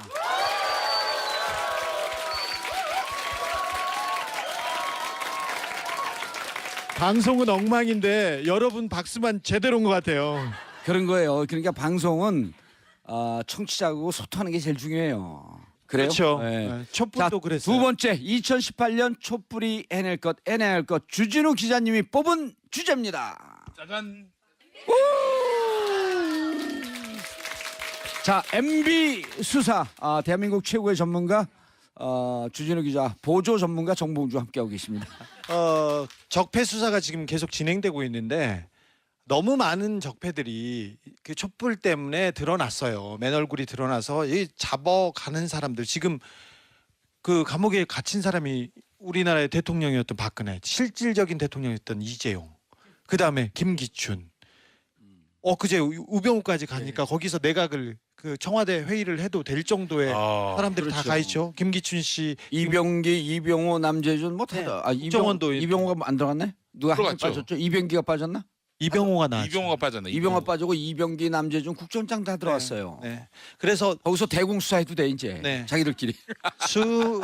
그 수많은 적폐들이 하나씩 둘씩 그 드러나고 있습니다. 지금 뭐 또 친박계 의원들, 정치인들 이 부정 비리 계속 드러나고 있는데 올해까지 이런 자질구리한 적폐들은 조금 정리를 하고 내년 초부터는 MB에 좀 집중해줬으면 하는 게 저의 바람이고 예. 국민의 바람이지 않을까 생각합니다. 자, MB 수사의 초점 어떻게 진행되고 있나요? MB 수사는 크게 네 갈래로 진행되고 있습니다. 지금도 열심히 하고 있어요. 하나는 군 사이버사에서 군의 정치 개입, 대선 개입입니다. 근데 댓글. 이거는 지금 휘청하고 있는 거 아닌가? 휘청하고 김관진, 있습니다. 임관빈 석방되면서 네, 김태효도 영장 기각되면서. 기각됐고. 근데 군의 정치 개입, 군의 대선 개입은 그 어떤 기관의 그 일탈보다 훨씬 큰 범죄입니다. 이건 알아두고 가시죠. 두 번째로는 국정원, 원세훈 국정원의 댓글 조작과 그리고 특수활동비가 있습니다. 그렇죠. 이거 지금 드러나지 않았죠? 네, 그래서 국정원 특수활동비에 대한 그 문제가 불거져서 여러 국정원장이 구속되고 됐는데 지금 원세훈 국정원장의 특수활동비는 아직 발표되지 않았어요.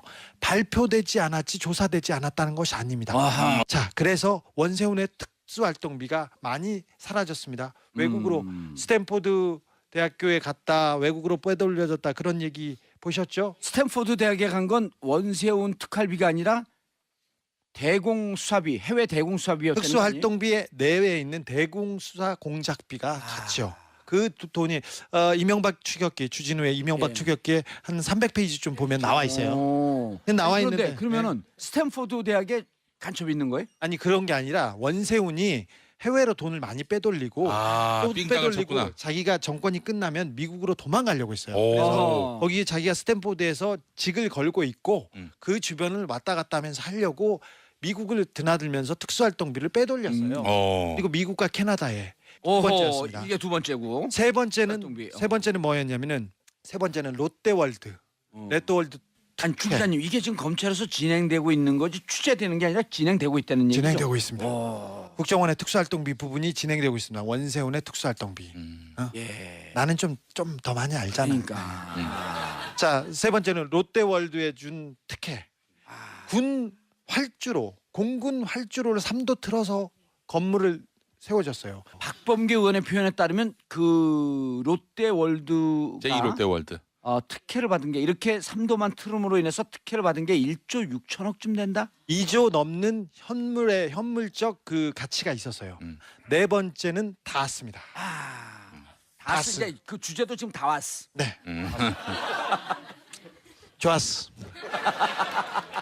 그리고 다스를 이시영한테 넘기려고 해외에 있는 다스, 중국 다스, 미국 다스 그리고 여러 해외에서 돈이 움직였습니다. 그런데 이 엄청난 다스 공장 그리고 다스 회사를 사는 엄청난 돈이 어디에서 나왔게요?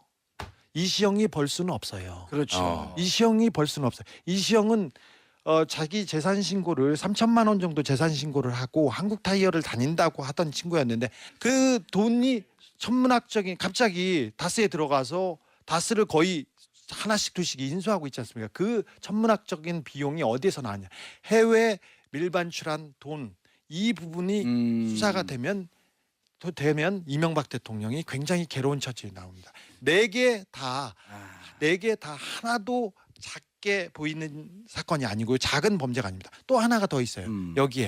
여기에 지금껏 가만히 있던 국세청이 굉장히 열심히 하고 있습니다. 역외탈세 수사. 역외탈세 수사하고 있는데 이 부분이 다스하고 맞물려 돌아가요. 그러네요. 주 기자님 그런데 한간의 여의도에서 도는 그 풍문 중에 하나가 전임 대통령이 들어갔는데 전전까지 들어가게 되면 정치적으로 부담이 되기 때문에 청와대 일각에서 요 시간 좀 타이밍 조절하고 좀 적당히 누르려고 하는 기류가 있었다. 그러다가 주진우 기자가 계속 수사하니까 상황이 조금 바뀌었다. 사실입니다. 이게 웃자고 하는 얘기 아니고 실제로 좀 누르려고 했는데 언론에서 계속 터지고 JTBC에서 하고 주진우 하고 그러니까 이걸 해야 되나 하는 쪽에서 좀 멈춤한다라고 하는 그 정보가 좀 돌던데. 문재인 대통령 입장에서 제가 곰곰이 한번 생각을 한번 해봤어요. 대통령 입장에서는 두 전직 대통령을 구속시키는 것은 어떠한 정치적인 어떠한 그 범죄 내용에 상관없이 그냥 부담스러운 겁니다. 그렇기 때문에 국민들이 뺨을 때려주기를 원할 거예요. 제가 만약에 그 입장이라고 그러면은 그래서 청와대 보지 마시고 검찰 탓하지 마시고 아하. 국민들이 마음의 촛불을 다시 들면 그리고 그 촛불이 다시 강화문으로 모이는 순간 MB 포토라인에 세우는 시간은 더 예. 다가올 거라고 봅니다. 단축될 그 것이다. 얘기하고 싶었던 거죠. 예, 알겠습니다. 자, 지금 그 페이스북 라이브로 주진우 기자에 대한 하트 뿅뿅 엄청 날아오고 있습니다. 남미진님, 주진우 기자님, MB 박사. MB 박사래요. 이명박 대통령을 주제로 논문을 한 15개 쓸 수 예, 있어요. 알겠습니다. 자, 그런데 우리 SBS 러브 FM 패밀리 콘서트 축하해 준다고요? 깜짝 전화 연결이 돼 있다고. MB요? 잠시 연결 한번 하고 가겠습니다. 여보세요? 예, 안녕하세요. SBS 러브 FM 패밀리 콘서트를 축하드립니다. 직접 가서 축하도 드리고 싶었는데 용민이 네가 한 거 아니야? 아니요. 여의치 않아서 이거 내려놔고 자기 하는 줄 알잖아. 전화로 또 인사드리네요. 축하드립니다. 지금 우리가 생각하는 그분 맞나요? 예, 좀 놀랬겠다면 예, 우선은 제가 또 죄송하고요. 예. 지금 또 말씀 나누고 계신 주제가 우리 또 2018년 또 촛불 해내야 할 거라고 들었는데 여러분의 말씀 또 깊이 새겨 듣도록 하겠습니다. 진짜 잘하네. 누구세요? 그 제가 또 말씀 나누다 보니까 예. 어디 있는지 또 궁금하지 않습니까? 예. 예, 혹시 괜찮으시다면 제가 잠시 또 우리 공개 방송에 함께 해도 괜찮겠습니까? 예. 야.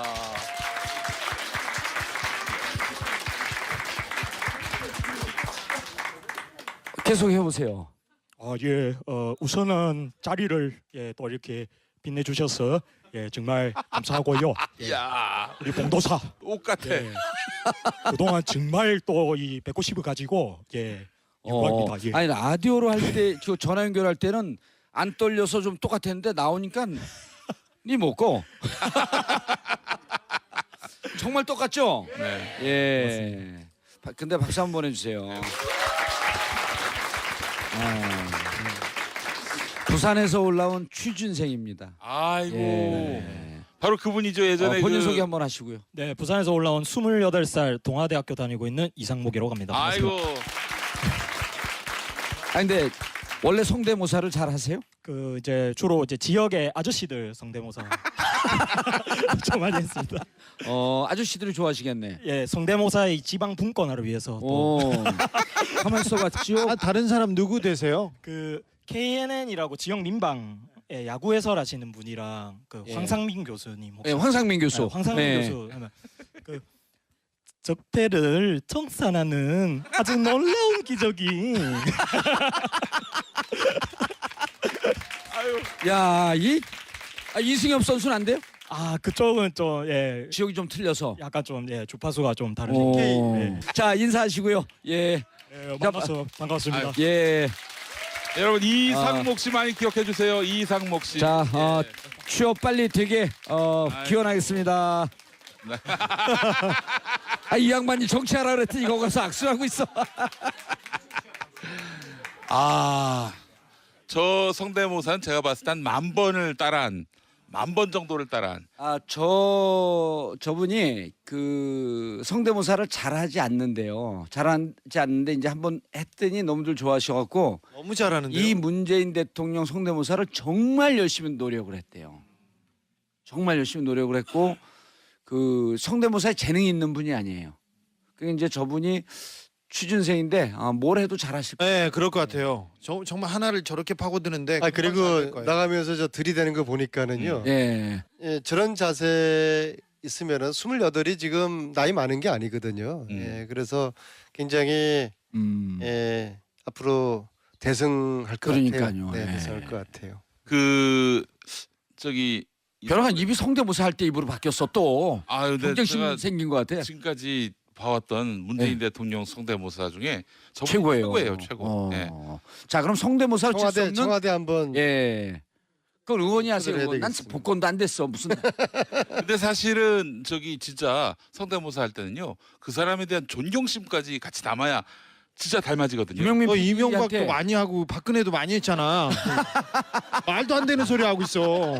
아니 어떨 때는 그러니까 존경심까지는 아니더라도 그 사람에 대한 측은지심은 생긴다고. 아니 근데 어디서 구라를 아니, 그 주 기자님 그 네. 맞을 수 있는 게 막 이명박 성대모사 하다가 우리가 이명박을 공격했거든요. 막 화를 내더라고. 그분을 왜 공격하냐고. 아니 그 전에는 김무성, 이회창 그런 주로 그쪽 했어요. 안녕하십니까 김무성입니다. 이번에 다시 들어갔습니다. 이회창. 안녕하십니까. 이 무능하고 부패한 적폐들 반드시 청산해야 되는데 그 적폐는 바로 이인재입니다. 이인재, 안녕하십니까 이인재입니다. 김근태. 안녕하십니까 김근태입니다. 대단히 감사합니다. 자. 자, 이 김용민 PD가 뽑은 2018 네. 아니 김 박사도 나이 이제 50 다 되지 않았어? 안 됐어요. 저 이제 45 됐습니다. 네. 예. 우리 지난 처음 만났을 때 30대 중반이었죠. 38이었죠. 그래서 그때 이제 오. 대선 출마까지 얘기했다가 나이가 안 돼가지고 못 됐었죠. 예. 자, 김용민 PD가 뽑은 2018 촛불이 해낼 것, 해내야 할 것. 자 짠짠. 날 보여줘야지. 자, 정치 검사 척결.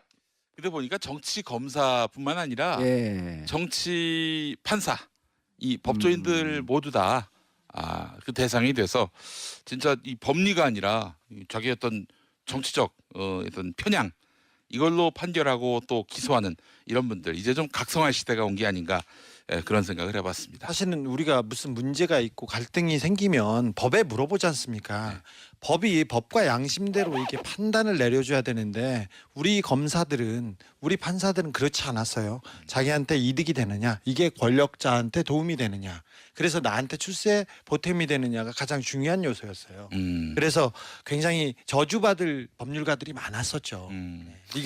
이거는 좀 바뀌어야 돼요. 사실 군 사이버 예. 군대도 그렇고 국정원도 잘못한 거 보면 다 지금 응징하고 처벌받고 있지 않습니까? 예. 그런데 검찰은 지금껏 가장 권력의 개로 가장 더럽게 그리고 죄를 어겨가면서 법을 어겨가면서 했던 검찰에 대해서는 누구도 얘기하고 있지 않아요. 그 안민석 의원님. 심판받지 않는 권력이라고 하잖아요. 안민석 의원님, 그 우리가 이제 적폐청산할 때 적폐청산 1호로 정치검사 그리고 그것의 가장 중요한 제도적 장치로 공수처 얘기하는데 공수처가 어느 날 또 사라졌어요. 어떻게 되고 있는 겁니까? 공수처에 대해서는 이제 논란은 있는 건데요. 그 전에 왜 그 판검사들의 그 판단과 판결 결정이 국민들의 그 정서 기대에 반하느냐. 제가 생각할 때는 검사들, 판사들 중에서 고위층에 계신 분들을 보면요. 개혁성의 분들이 거의 없어요. 이분들이 지난 MB 박근혜 10년 동안에 싹이 다 잘라버린 겁니다. 반면에 티켓 출신들이 요직 다 장악하고요. 그래도 나은 게 좀 중도적인 사람들이 있는 겁니다. 문부일 검찰총장이 보름 전에 적폐수사 연말까지만 하겠다 하면서 국민들이 굉장히 실망스러웠지 않습니까? 국민들이 필요해한다. 우리나 전혀 필요하지 않는데. 네. 그래서 제가 이제 문부일 검찰총장의 이야기에 제가 페북에 한마디 했어요. 정말 헛소리 하지 마라 했더니 검찰에서 연락이 왔어요. 제가 아는 검사가. 그래서 막 이렇게 핑계를 대더라고요. 의원님, 그나마 총장 정도가 검찰에서 그나마 저 정도 중도적인 분 정도면은 저런 분밖에 없어요. 그래 저분한테 힘을 실어주세요. 그런데 이게 무슨 말이냐면은 사람이 없어요. 아하. 그러니까 우리가 아무리 검찰 정신 차려라 판사 아. 정치를 하더라도 이미 특히 상층부 간부들은요 지난 10년 동안에 다 쉽게 말해 전문 용어로 백으로 줄대서 최순실 통해서 지들끼리 다 발목 잡혔고 연결돼 있고 손발이 다 같이 잡고 있는 그런 지금 상황인 것이죠. 그래서 끝나지 않은 전쟁입니다. 예, 주 기자님, 그 검찰 내에 보면은 이제 검찰 내에 이 정권이 9년 전에 시작할 때 가장 핵심적인 검사들이 누구였었냐면 BBK 수사특별팀이었거든요. 이명박 박근혜를 거치면서 예, 검찰의 최재경 척추였습니다. 네. 팀장 최재경, 부팀장 김기동 이 두 분만 날라가고 나머지 13명은 승승장구하고 지금 요직에 있거든요. 아직도 그 자리에 있습니다. 어떻게 그럴 수가 있어요? 그럴 수 있습니다. 아직도 음. 검찰은 그나마 검찰은 대통령이 검찰 개혁에 대한 의지가 있었고 예. 그리고 바꾸겠다는 생각이 있어서 이나마 좀 바뀐 거예요. 음. 근데 다른 권력 기관이나 그 정부 단체는 다 아직도 그 적폐 세력들이 그 요직에 아니면 요직 옆에서 그대로 자리를 찾고 있습니다. 예. 그래서 우리 그 개혁의 길이 멀고도 김영민 PD님, 이제 오늘 그 우병우 구속영장이 예. 발부가 됐지만 예. 권순호 판사, 예. 오민석 판사, 예. 강부영 판사, 예. 아니 영장 전담 판사는 판사 이름을 왜 온 국민이 다 외우고 다녀야 돼요?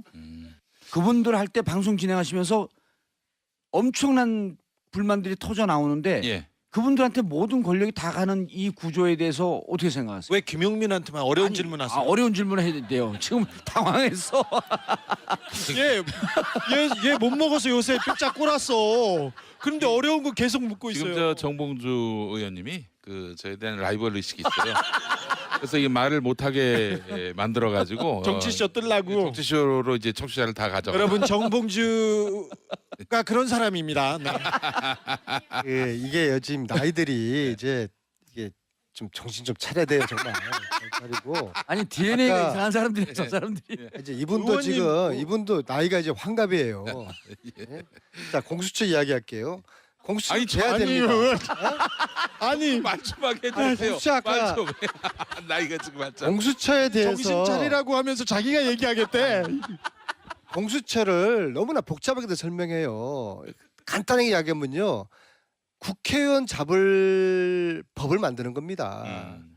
국회의원들이 나쁜 짓 하는지 국회의원 말고 장관들 나쁜 짓 하는지 대통령까지 포함해가지고 니들이 돈 먹는지 비리 저지르는지 이권 개입하는지 부정청탁하는지 요것만 보는 따로 수사팀을 만들겠다. 지금까지 검찰 근데 권력이 국회- 미치지 않은 검사, 판사. 근데 왜 정치인. 검찰들이 반대해요? 우리나라 권력 가진 사람들 한 1000명 정도 니들만 따로 맨날 보겠다 그거거든요. 예. 자 이걸 국회의원들이 찬성하겠습니까? 당연히 반대하죠. 그래서 이런저런 논리로 이걸 통과를 안 시키고 있는 건데요. 이거 역시도 아까 이야기하는 처럼 MB 구속 국민학에 딸렸습니다. 공수처 역시 권력을 가진 사람들이 지목에 칼들이 되는데 이 법을 통과시키겠습니까? 국민들에 달려 있는 겁니다. 예. 아니 김영민 국민들은 PD님, 여기서 이제 또 어려운 질문이 돼. 그럼 네. 국민들이 어떻게 했으면 좋겠어요? 아니 그러니까 국민들은 촛불도 들고 그 어목한 그 엄동설안에 촛불 들고 나왔잖아. 자기가 대답을 해. 아니, 그러니까 제가 지금 김영민 너로 대답하라. 그래 어려운 건 네가 해라. 아, 쉬운 거. 이하 동문입니다. 그건 정치인들이 조금 더 해주셨으면 좋겠어요. 자, 정치인들을 믿으세요? 대한민국 국회를 믿습니까? 못 믿죠. 네, 우리 의원님 못 믿겠어요. 우리 국회의원은요 두 가지 부류가 있어요. 제가 내리삼선하면서 국회의원들 관찰해 보니까는요 나쁜 국회의원과 덜 나쁜 국회의원이 있어요. 그나마 덜 나쁜 국회의원들한테 국민들이 좀 기대하고 요구도 하고 국회를 믿지 마십시오. 시간이 좀 많이 흘렀는데 정말 2018년에 뽑은 주제들이 있어요. 그 주제들을 위해서 우리 정치권에서 어떻게 해야 되겠다, 국민들이 어떻게 해야 되겠다 하는 그 각오의 말씀을 김영민 PD서부터 뭘 뽑았죠 마지막에? 마지막에 예, 뭔지 잊어먹었어요. 아니 이래놓고 난 한마디도 안 했어요. 이거 왜 줬는지 모르겠어 나는. 야 뽑았으면 됐지. 이게 뭐 중요한 얘기 할 때 예, 했어요. 예. 아니, 저는 네. 다른 무엇보다도 결국 이제 국민들이 이 나라를 이끌어가는 세상을 그렇습니다. 제도화해야 한다라는 점에서 본다면은 음. 사실 그 촛불 시민의 뜻을 받든 정부라고 문재인 대통령이 거듭 예. 밝히지 않았습니까? 그 초심과 그 정신은 매우 좋습니다. 아. 이걸 어떻게 제도화하고 계속해서 지속화할 수 있을지. 일단 그 청와대 청원 제도를 그걸 좀 반영을 한 거 아니에요? 예, 그렇습니다. 음. 그것뿐만 아니라 이제 사실은 상시적인 분야에서 예. 국민들이 의견을 제시했을 때 그것이 바로 반영될 수 있도록. 그래서 제가 사실은 최근에 낸 책, 음. 그건 아직 그 1쇄도 넘지 못한 그런 책인데 그 책에서 제가 얘기한 건 뭐냐면은 이 지금 우리가 이 모바일, 이 예. 휴대폰, 예. 이 국민들마다 한 대씩 그 이상 갖고 있거든요. 주진우 기자 같은 경우 2개씩 갖고 다니는데 그 휴대전화를 통해서 국민들의 의사를 실시간으로 물어볼 수 있는 그런 이미 그 어떤 그 툴은 마련돼 있단 말이죠. 앱은 다 마련돼 있다. 그렇죠. 그러니까 물론 이제 참여하는 국민이 있고 참여하지 않은 국민들이 있지만은 국민의 뜻을 이 휴대폰 인증을 통해서 아하. 수시로 들여다볼 수 있는 또 읽을 수 있는 그런 장치들은 마련돼 있으니 인프라는 구축돼 있으니 그걸 한번 활용해 봤으면 좋겠다. 측에서 활용했으면 좋겠다. 예. 알겠습니다. 활용해야 되니? 예. 예? 활용을 꼭 해야 되겠어? 해야 된다고 생각을 합니다. 예. 예. 주 기자님 뽑은 MB 수사 올해는 이제 좀 마무리가 될 것 같다. 네, 해야죠. 사실 우리가 개혁으로 끊임없이 부단하게 노력하고 전진해야 됩니다. 그 사람들은 힘이 있고 세력이 있어서 어떤 이유와 방법을 가지고 저희들을 저지할 겁니다. 국민들의 개혁 의지를 꺾으려고 할 겁니다. 그래도 모든 그런 그 난관에도 불구하고 우리는 전진해야 됩니다. 그래서 알겠습니다. 네. 지난 70년은 친일 세력이 반공의 포장을 덮어쓰고 이 불의의 세력이 우리를 지배를 예. 했습니다. 앞으로 70년 정의로운 사람들이 대한민국을 지배하는 세상을 만들기 위한 2018년이 되었으면 좋겠고요. 그러기 위해서 MB 구속 그리고 최순실 그리고 부정축제재산 몰수 되었으면 좋겠고요. 마지막으로 이방인을 쓴 알베르 까미의 한 말, 어제의 범죄를 용서하는 것은 내일의 더 큰 범죄에 용기를 주는 어리석은 짓이다. 이 말씀을 드리겠습니다. 반드시 검색해 주세요. 네. 실제로 그런 말을 했는지 실제로 그런 말을 했는지.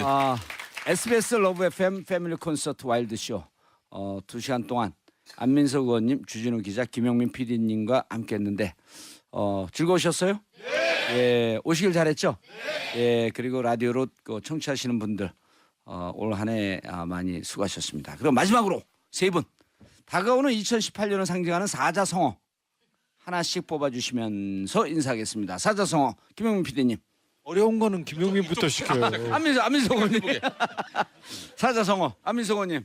독한 청산. 독한 청산. 자, 그리고 아직도 생각 중이세요? 네. 무박 5일 검찰이 적폐 수사에 무박 5일로 예. 수사를 해서 그 끝내 책임질 사람들에게 제대로 책임을 묻는 예. 그런 2018년이 됐으면 좋겠습니다. 자, 세 분 사자성어 뽑아주셨고요. 저도 올해 2018년 사자성어를 뽑겠습니다. 국민만스. 국민만세. 이게 중국어는 아니에요.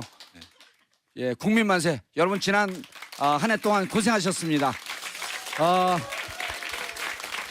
지금까지 김영민 PD, 주진우 기자 그리고 안민석 의원님과 함께했습니다. 제8극장 밴드가 부르는 오늘부터 1일 들으면서 저희는 물러가고 감사합니다.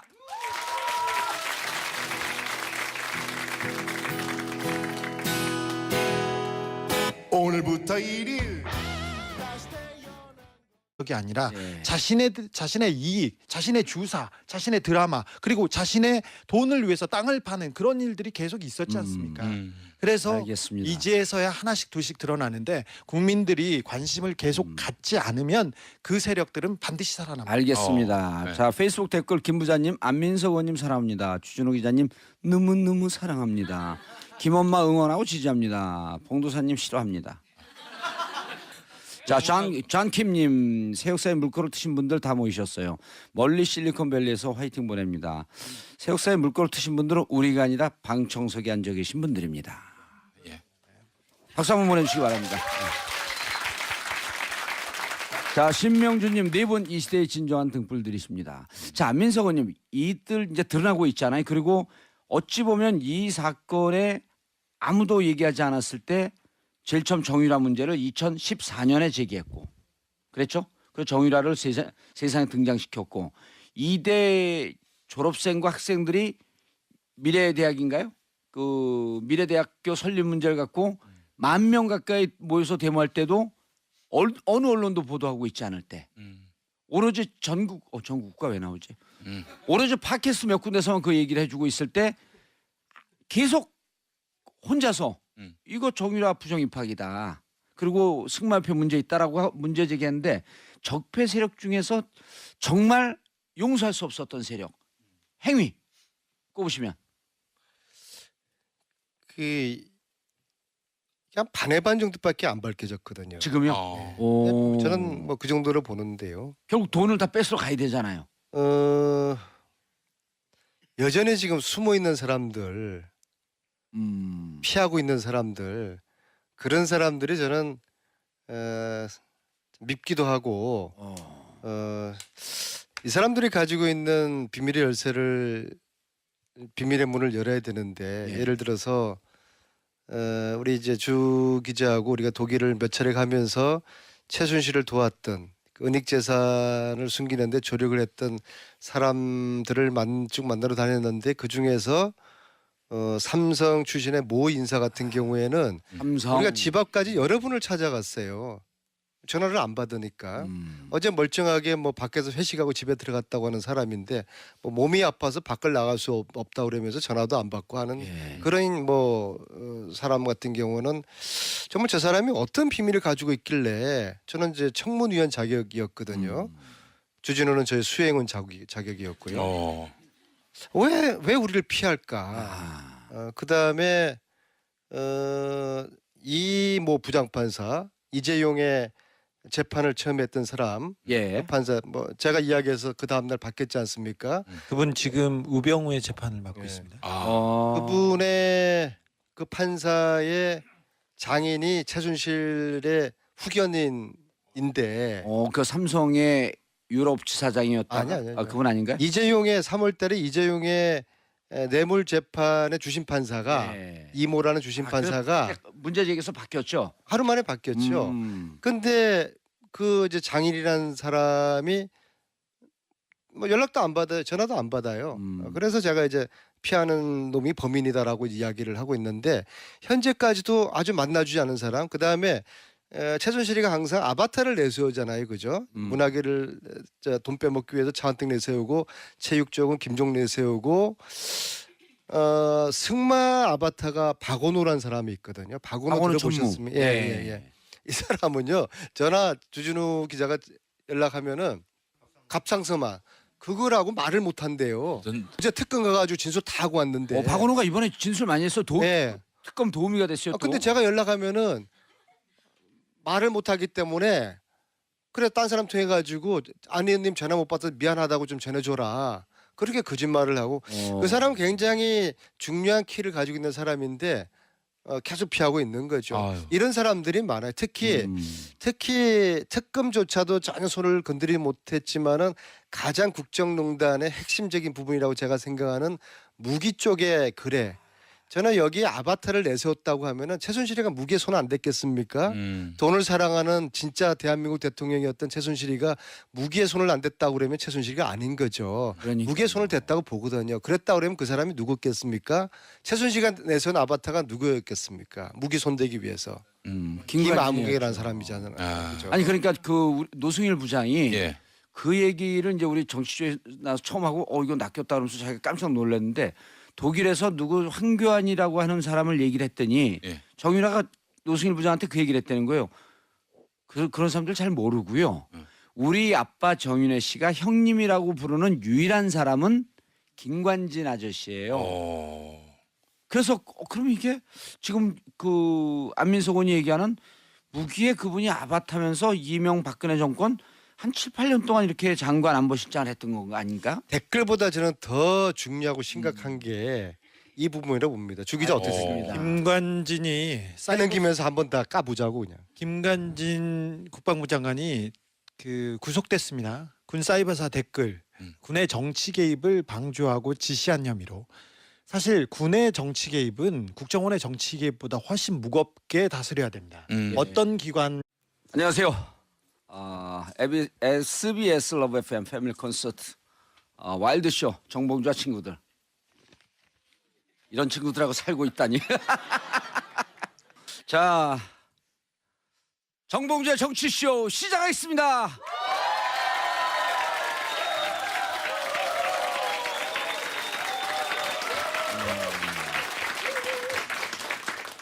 자, 앞으로 2시간 동안 공개 방송으로 와일드쇼 진행하겠습니다. 함께 하실 분들 소개하겠습니다. 정봉주와 친구들이라는데 참 부끄러운 친구들이에요. 자, 김용민 PD 소개하겠습니다. 반갑습니다.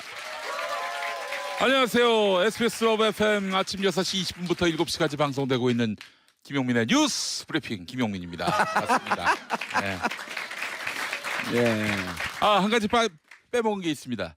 부산은 105.7, 예. 창원은 90.9. 많은 애청 바라겠습니다. 자, 그리고 주진우 기자 소개합니다.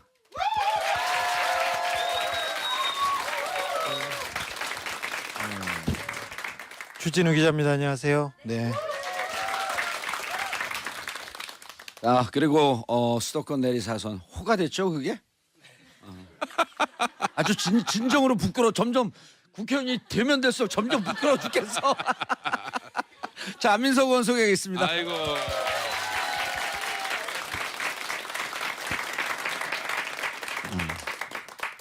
10세를 찍었습니다. 우리의 명저 예. 끝나지 않은 저자 수도권 내리사선 안민석 의원입니다. 아유.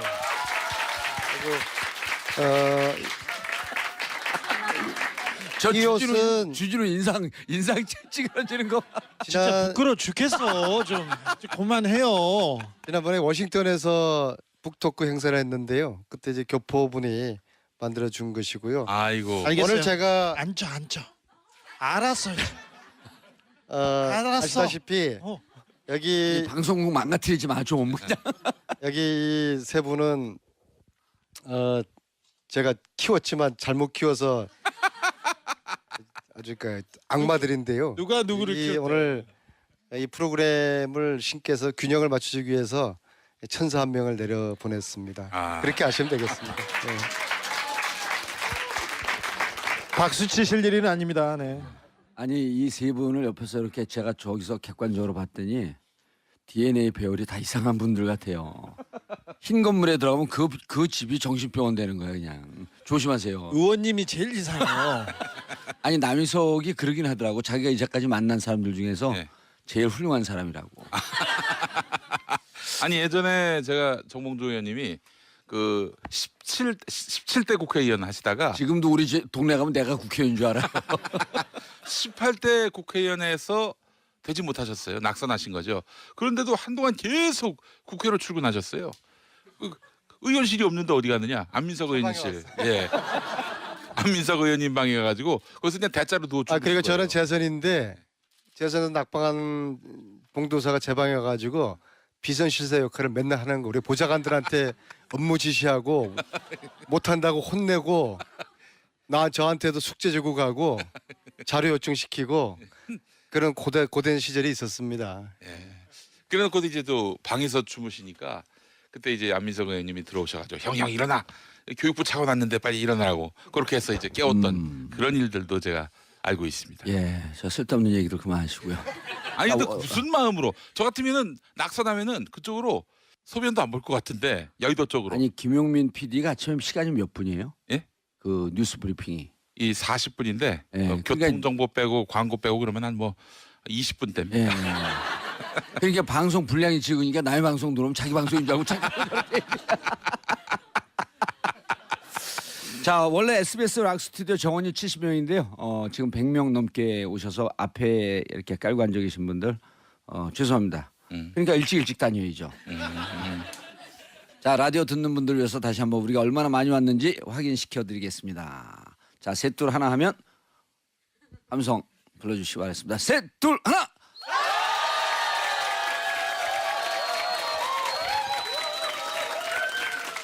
자, 103.5MHz SBS 러브 FM 패밀리 콘서트 와일드 쇼 잠시 후 본격적으로 시작하겠습니다.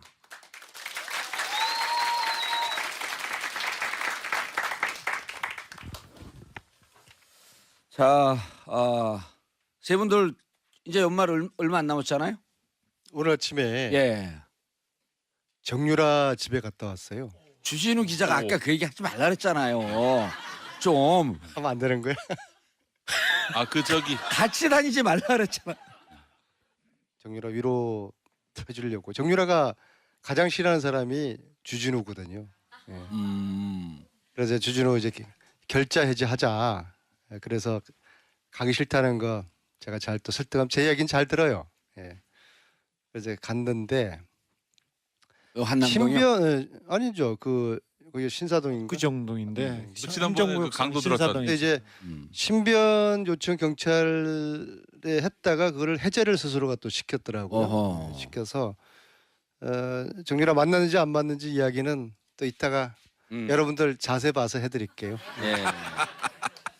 자, 올해가 촛불혁명 원년입니다. 그래서 우리 일부 주제는 SBS 러브의 패밀리가 뽑은 2017년 촛불이 해낸 것입니다. 자, 첫 번째 안민석 의원님 뭘 뽑아 오셨어요? 짜잔. 뭐라고 썼어요? 자, 다 함께 한번 읽어주시죠. 예. 이걸 직접 뽑아 오신 거예요? PD가 17년에 해낸 가장 베스트 하나를 뽑으라고 그러더라고요. 그래서 제가 박정희 박근혜 신화를 몰락시키다. 이제 정권 교체를 시킨 거죠. 그렇죠. 그리고 가장 주도적으로 활동한 의원이 안민석 의원. 아니 뭐 국민들이 한 거고요. 에이, 안민석 의원이 하니까 우리가 쫓아갔죠. 이게 이 역사적인 의미를 동학혁명 이후에 123년 만에 최대 밀란이 일어난 거예요. 동학혁명 때는 우리 민초들이 손에 죽창을 들었지만은 이번에 촛불혁명에서는 죽창 대신에 뭘 들었죠? 촛불 들었죠.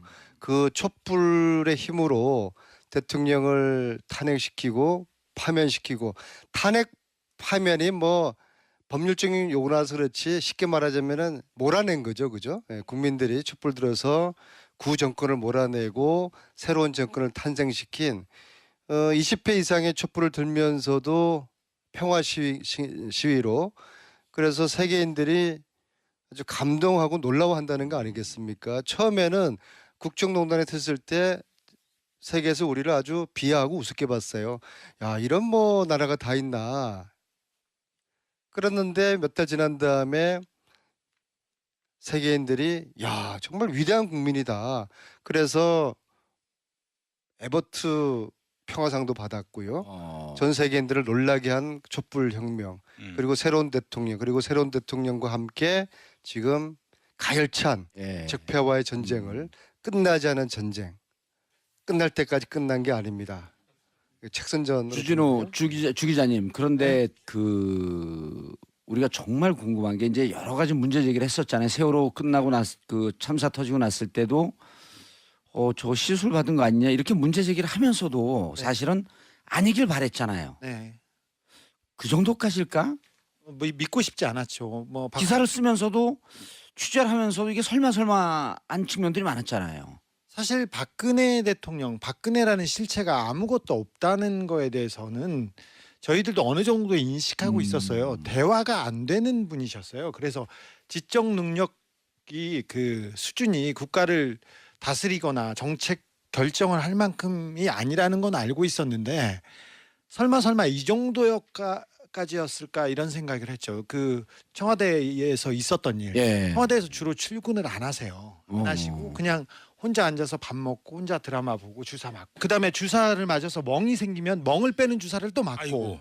그래 계속 주기적으로 주사를 맞는 거를 보고 아이들이 차디찬 바닷물에서 갇혀 있는데 그리고 구조를 못해서 국민들이 발을 동동 구르고 있는데 그때 머리를 만지려고 시간을 허비하고 주사 맞고 그다음에 주사를 만져서 멍든 주사를 빼기 위해서 주사를 맞았느냐 맞고. 이런 부분이 하나씩 둘씩 드러나면서 정말 절망하게 됐죠.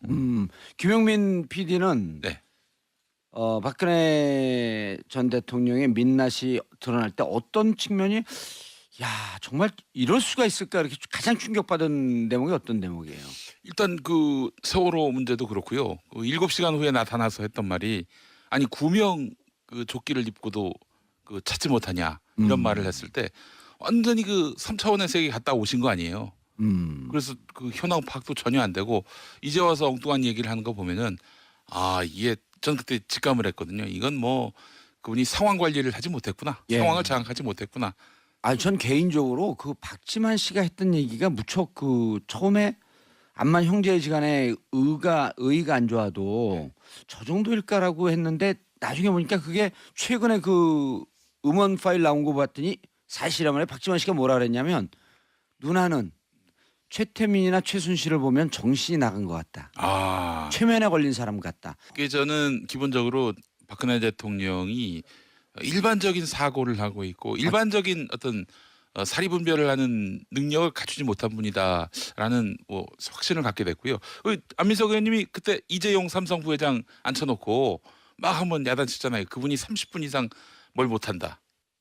창조경제 이야기했다고 그러길래 이게 박근혜 대통령이 이재용 부회장한테 박근혜 이재용 이제 청와대 독대했을 때 이게 청문회 때 이야기인데요. 제가 이재용 회장한테 무슨 이야기를 했냐 1시간 동안 그러니까 창조경제 이야기를 했다는 거예요. 그분의 어떤 전문적인 그런 부분에 있어가지고 뭔가 5분 이상 이야기를 할 수 있는 그런 그 지식의 깊이가 없거든요. 그래서 제가 이제 그런 얘기를 1시간 동안 말씀하신 게 맞다면은 아니 그러니까 그게 그 2015년 7월 15일 날 만나갖고 그 처음 만났다고 하는 두 번째 만날 때 아닌가? 대구에서 만나고 그 다음에 아니 대구에서 청와대에서 청와대에서 그러니까 두 번째 만난 거죠. 네, 그래서 예.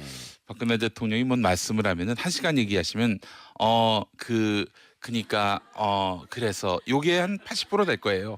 예. 정호성이라고 자기 예. 측근 문고리 권력 3인방. 네, 근데 그 비서관인데 그분은 박근혜 대통령이 얘기하는 것 중에 어떤 게 중요하고 어떤 게 중요하지 않은지 몰라서 다 녹음을 하기 시작합니다. 네. 그래서 녹음을 했군요. 그래서 녹음을 했어요. 오신용이 아니에요?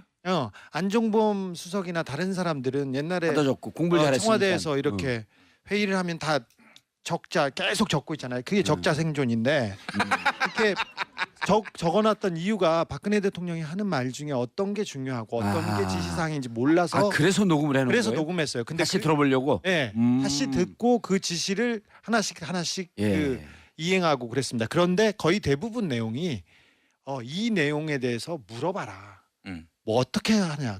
그렇게 최순실한테 물어보라는 그렇게 계속 조언이 아니죠. 녹음 내용의 대부분이 최순실한테 물어봐라. 네. 최 선생님 뭐라고 하냐. 이건 어떻게 해야 되냐. 내일 어떻게 해야 되는데. 그래서 지시를 받아요. 최순실한테.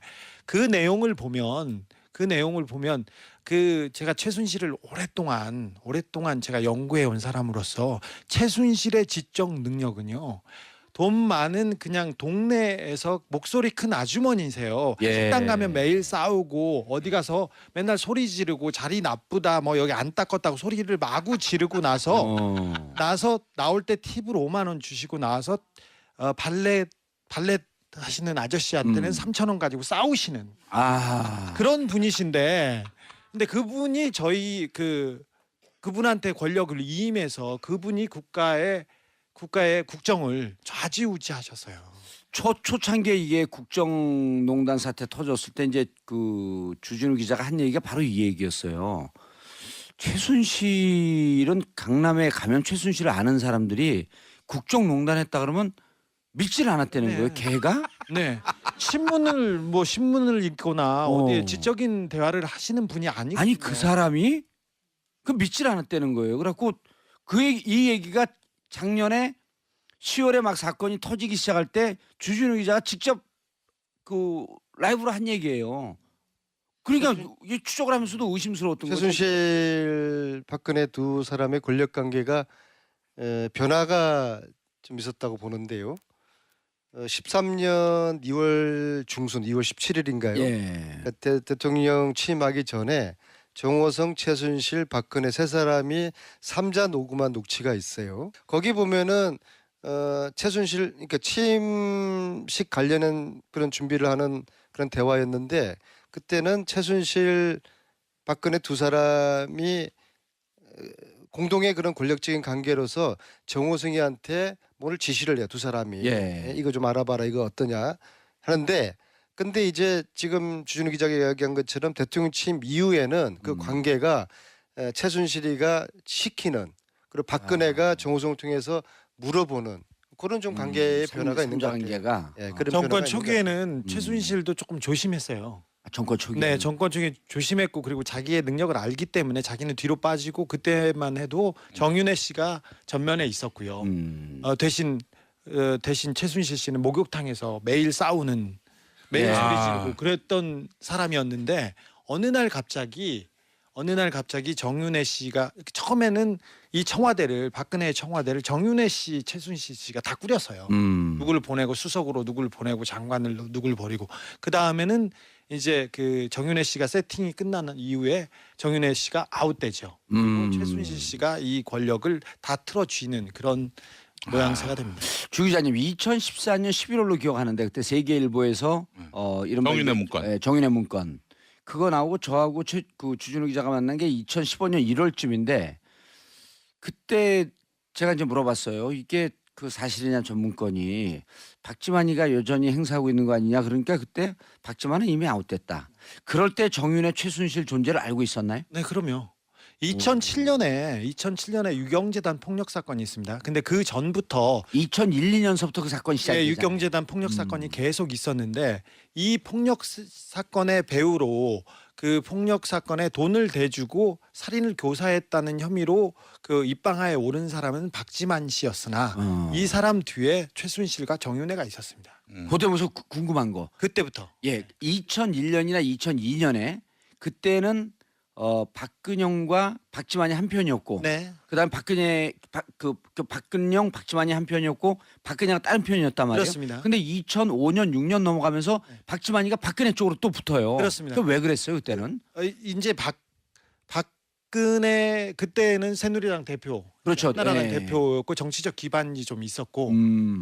그리고 나름대로 재산이나 뭐 재단 같은 게 굉장히 많아요. 유경재단 싸움하면서 그쪽으로 붙더라고. 그렇죠. 그래서 유경재단 원래는 그 박정희 대통령이 남겨놓은 재산들이 많이 있습니다. 지금 재단 소유로 돼 있었지만 재산권을 행사할 수 있는 데가 영남대가 있고요. 그다음에 정수장학회, MBC를 통째로 소유하고 있습니다. 그리고 유경재단이 있는데 원래는 유경재단에서 박근영 씨하고 박지만 씨가 여기서 먹고 살고 예. 나머지는 박근혜 씨가 가지고 있는 형편이었는데 정치적으로 파워가 세지고 그리고 아하. 그다음에 힘이 세지고 하면서 박지만 씨가 갑자기 박근혜 씨한테 붙습니다. 예. 그때 그쯤에서- 지인가 그것도 주고 그럴 때인가요? 이지는 그 전에 줬죠. 아, 그 전에 줬고 어느 정도 기반이 닦여진 상태였는데 정치적으로도 굉장히 잘 나가기 시작하면서 박근혜와 박지만이 한 배를 타면서 이 유경재단 폭력 사건이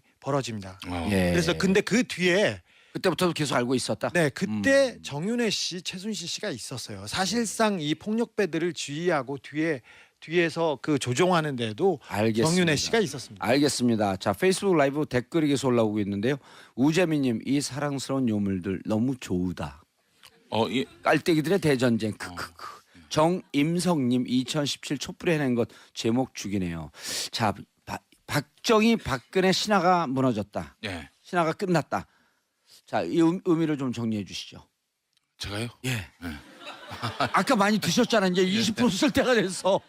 여기는 질문이 아주 구체적인데 뭐 한 역사를 통째로 정리하라고 그러면은 제가 정리하겠습니다. 예, 됐어요. 이제 다 정리되셨죠? 정리됐습니까? 예, 정리됐습니다. 예, 예. 아니 그러니까 실제로 국민들이 박근혜 전 대통령이 감옥에 갔지만 사실은 지난해 올해 11월 14일이 예. 박정희 태어난 지 100년 되는 100년. 해 아니에요. 예. 그게 끝난 거란 말이에요. 그게 사실은 그래서 올 11월에 그 박정희 대통령 영전에 예. 국정교과서를 헌정하려고. 그래서 올해 초부터 쓰려고 그랬던 거 아니에요? 그렇죠. 그거를? 그래서 그런 의도가 있었다는 얘기가 있는데 예. 사실 박정희 시대 종막으로 볼 수밖에 없는 이유가 사실 박근혜라는 자연인으로 과연 그분이 대통령까지 이룰 수 있겠는가? 아버지의 어떤 정치적 유산을 계승받았기 때문에 여기에 또 언론들이 적극적으로 분치를 해서 박근혜가 준비된 여성 대통령, 혹은 뭐 아버지의 대를 이어서 뭐 공동체가 있는 사회, 그리고 예. 경제 성장과 어떤 삶의 어떤 그런 부유함을 줄 수 있는 지도자로 이렇게 인식이 되지 않았습니까? 저는 그런 의미에서 보자면 지금 뭐 박근혜, 최순실 이런 사람들만 주목되고 있는 현실이 좀 안타까운 게요. 언론이 이 분치를 하지 않았다면은, 예. 박근혜 씨에 대해서 이렇게 포장하지 않았다면은 누가 그렇게 박근혜 대통령을 만들 수 있었겠습니까? 알겠습니다. 다시 음. 이런 세력이 또 나타날 수도 있을까요? 근데 이제 국민들이 워낙 스마트해지셔가지고 예. 언론을 추월하지 않았습니까? 알겠습니다. 이 언론의 분질이 이제 더 이상 통하지 않을 거라고 예. 생각합니다. 거기에서 이제 가장 그 큰 공헌을 한 게 정봉주의 정치쇼라고 얘기하기를 김용민. 바라실 텐데, 예. 김용민의 팟캐스트 아 그렇습니까? 브리핑 예. 기사를 안 보는 분들에게 기사를 들려주잖아요. 아, 제 입으로 그런 얘기. 나 이거 정말 참. 자, 그래서 우리 그 김용민 PD가 정리했듯이 박근혜, 박정희는 몰락했지만 그 뿌리를 뽑지 않게 되면, 특히 언론계 같은 곳에 뿌리를 뽑지 않게 되면 네. 적폐 세력은 언제든지 다시 돌아올 수 있겠다. 아 그러니까 말이죠. 그거에 다 우리가 뭐 이런 예. 일이 있을 거라고 꿈에도 생각이나 했었습니까? 했었어요, 40년 전에. 예. 그래서 감옥 갔다 왔어요. 자, 2017년 촛불이 해낸 것 두 번째 주진우 기자님 자, 들어주시죠. 같이 읽어주세요. 예. 짠짠. 촛불 적폐 세력의 실체를 폭로하다. 네. 사실 이명박 박근혜 정부 시절에 진짜 말도 안 되는 정책들이, 말도 안 되는 일들이 벌어졌어요. 그런데 이게 잘못됐다는 걸 다 알고 있었어요. 알고 있었는데 언론에서, 아까 말했듯이 언론에서 호도하고 거짓 선동하고, 그래서 그냥 계속해서 넘어왔었어요.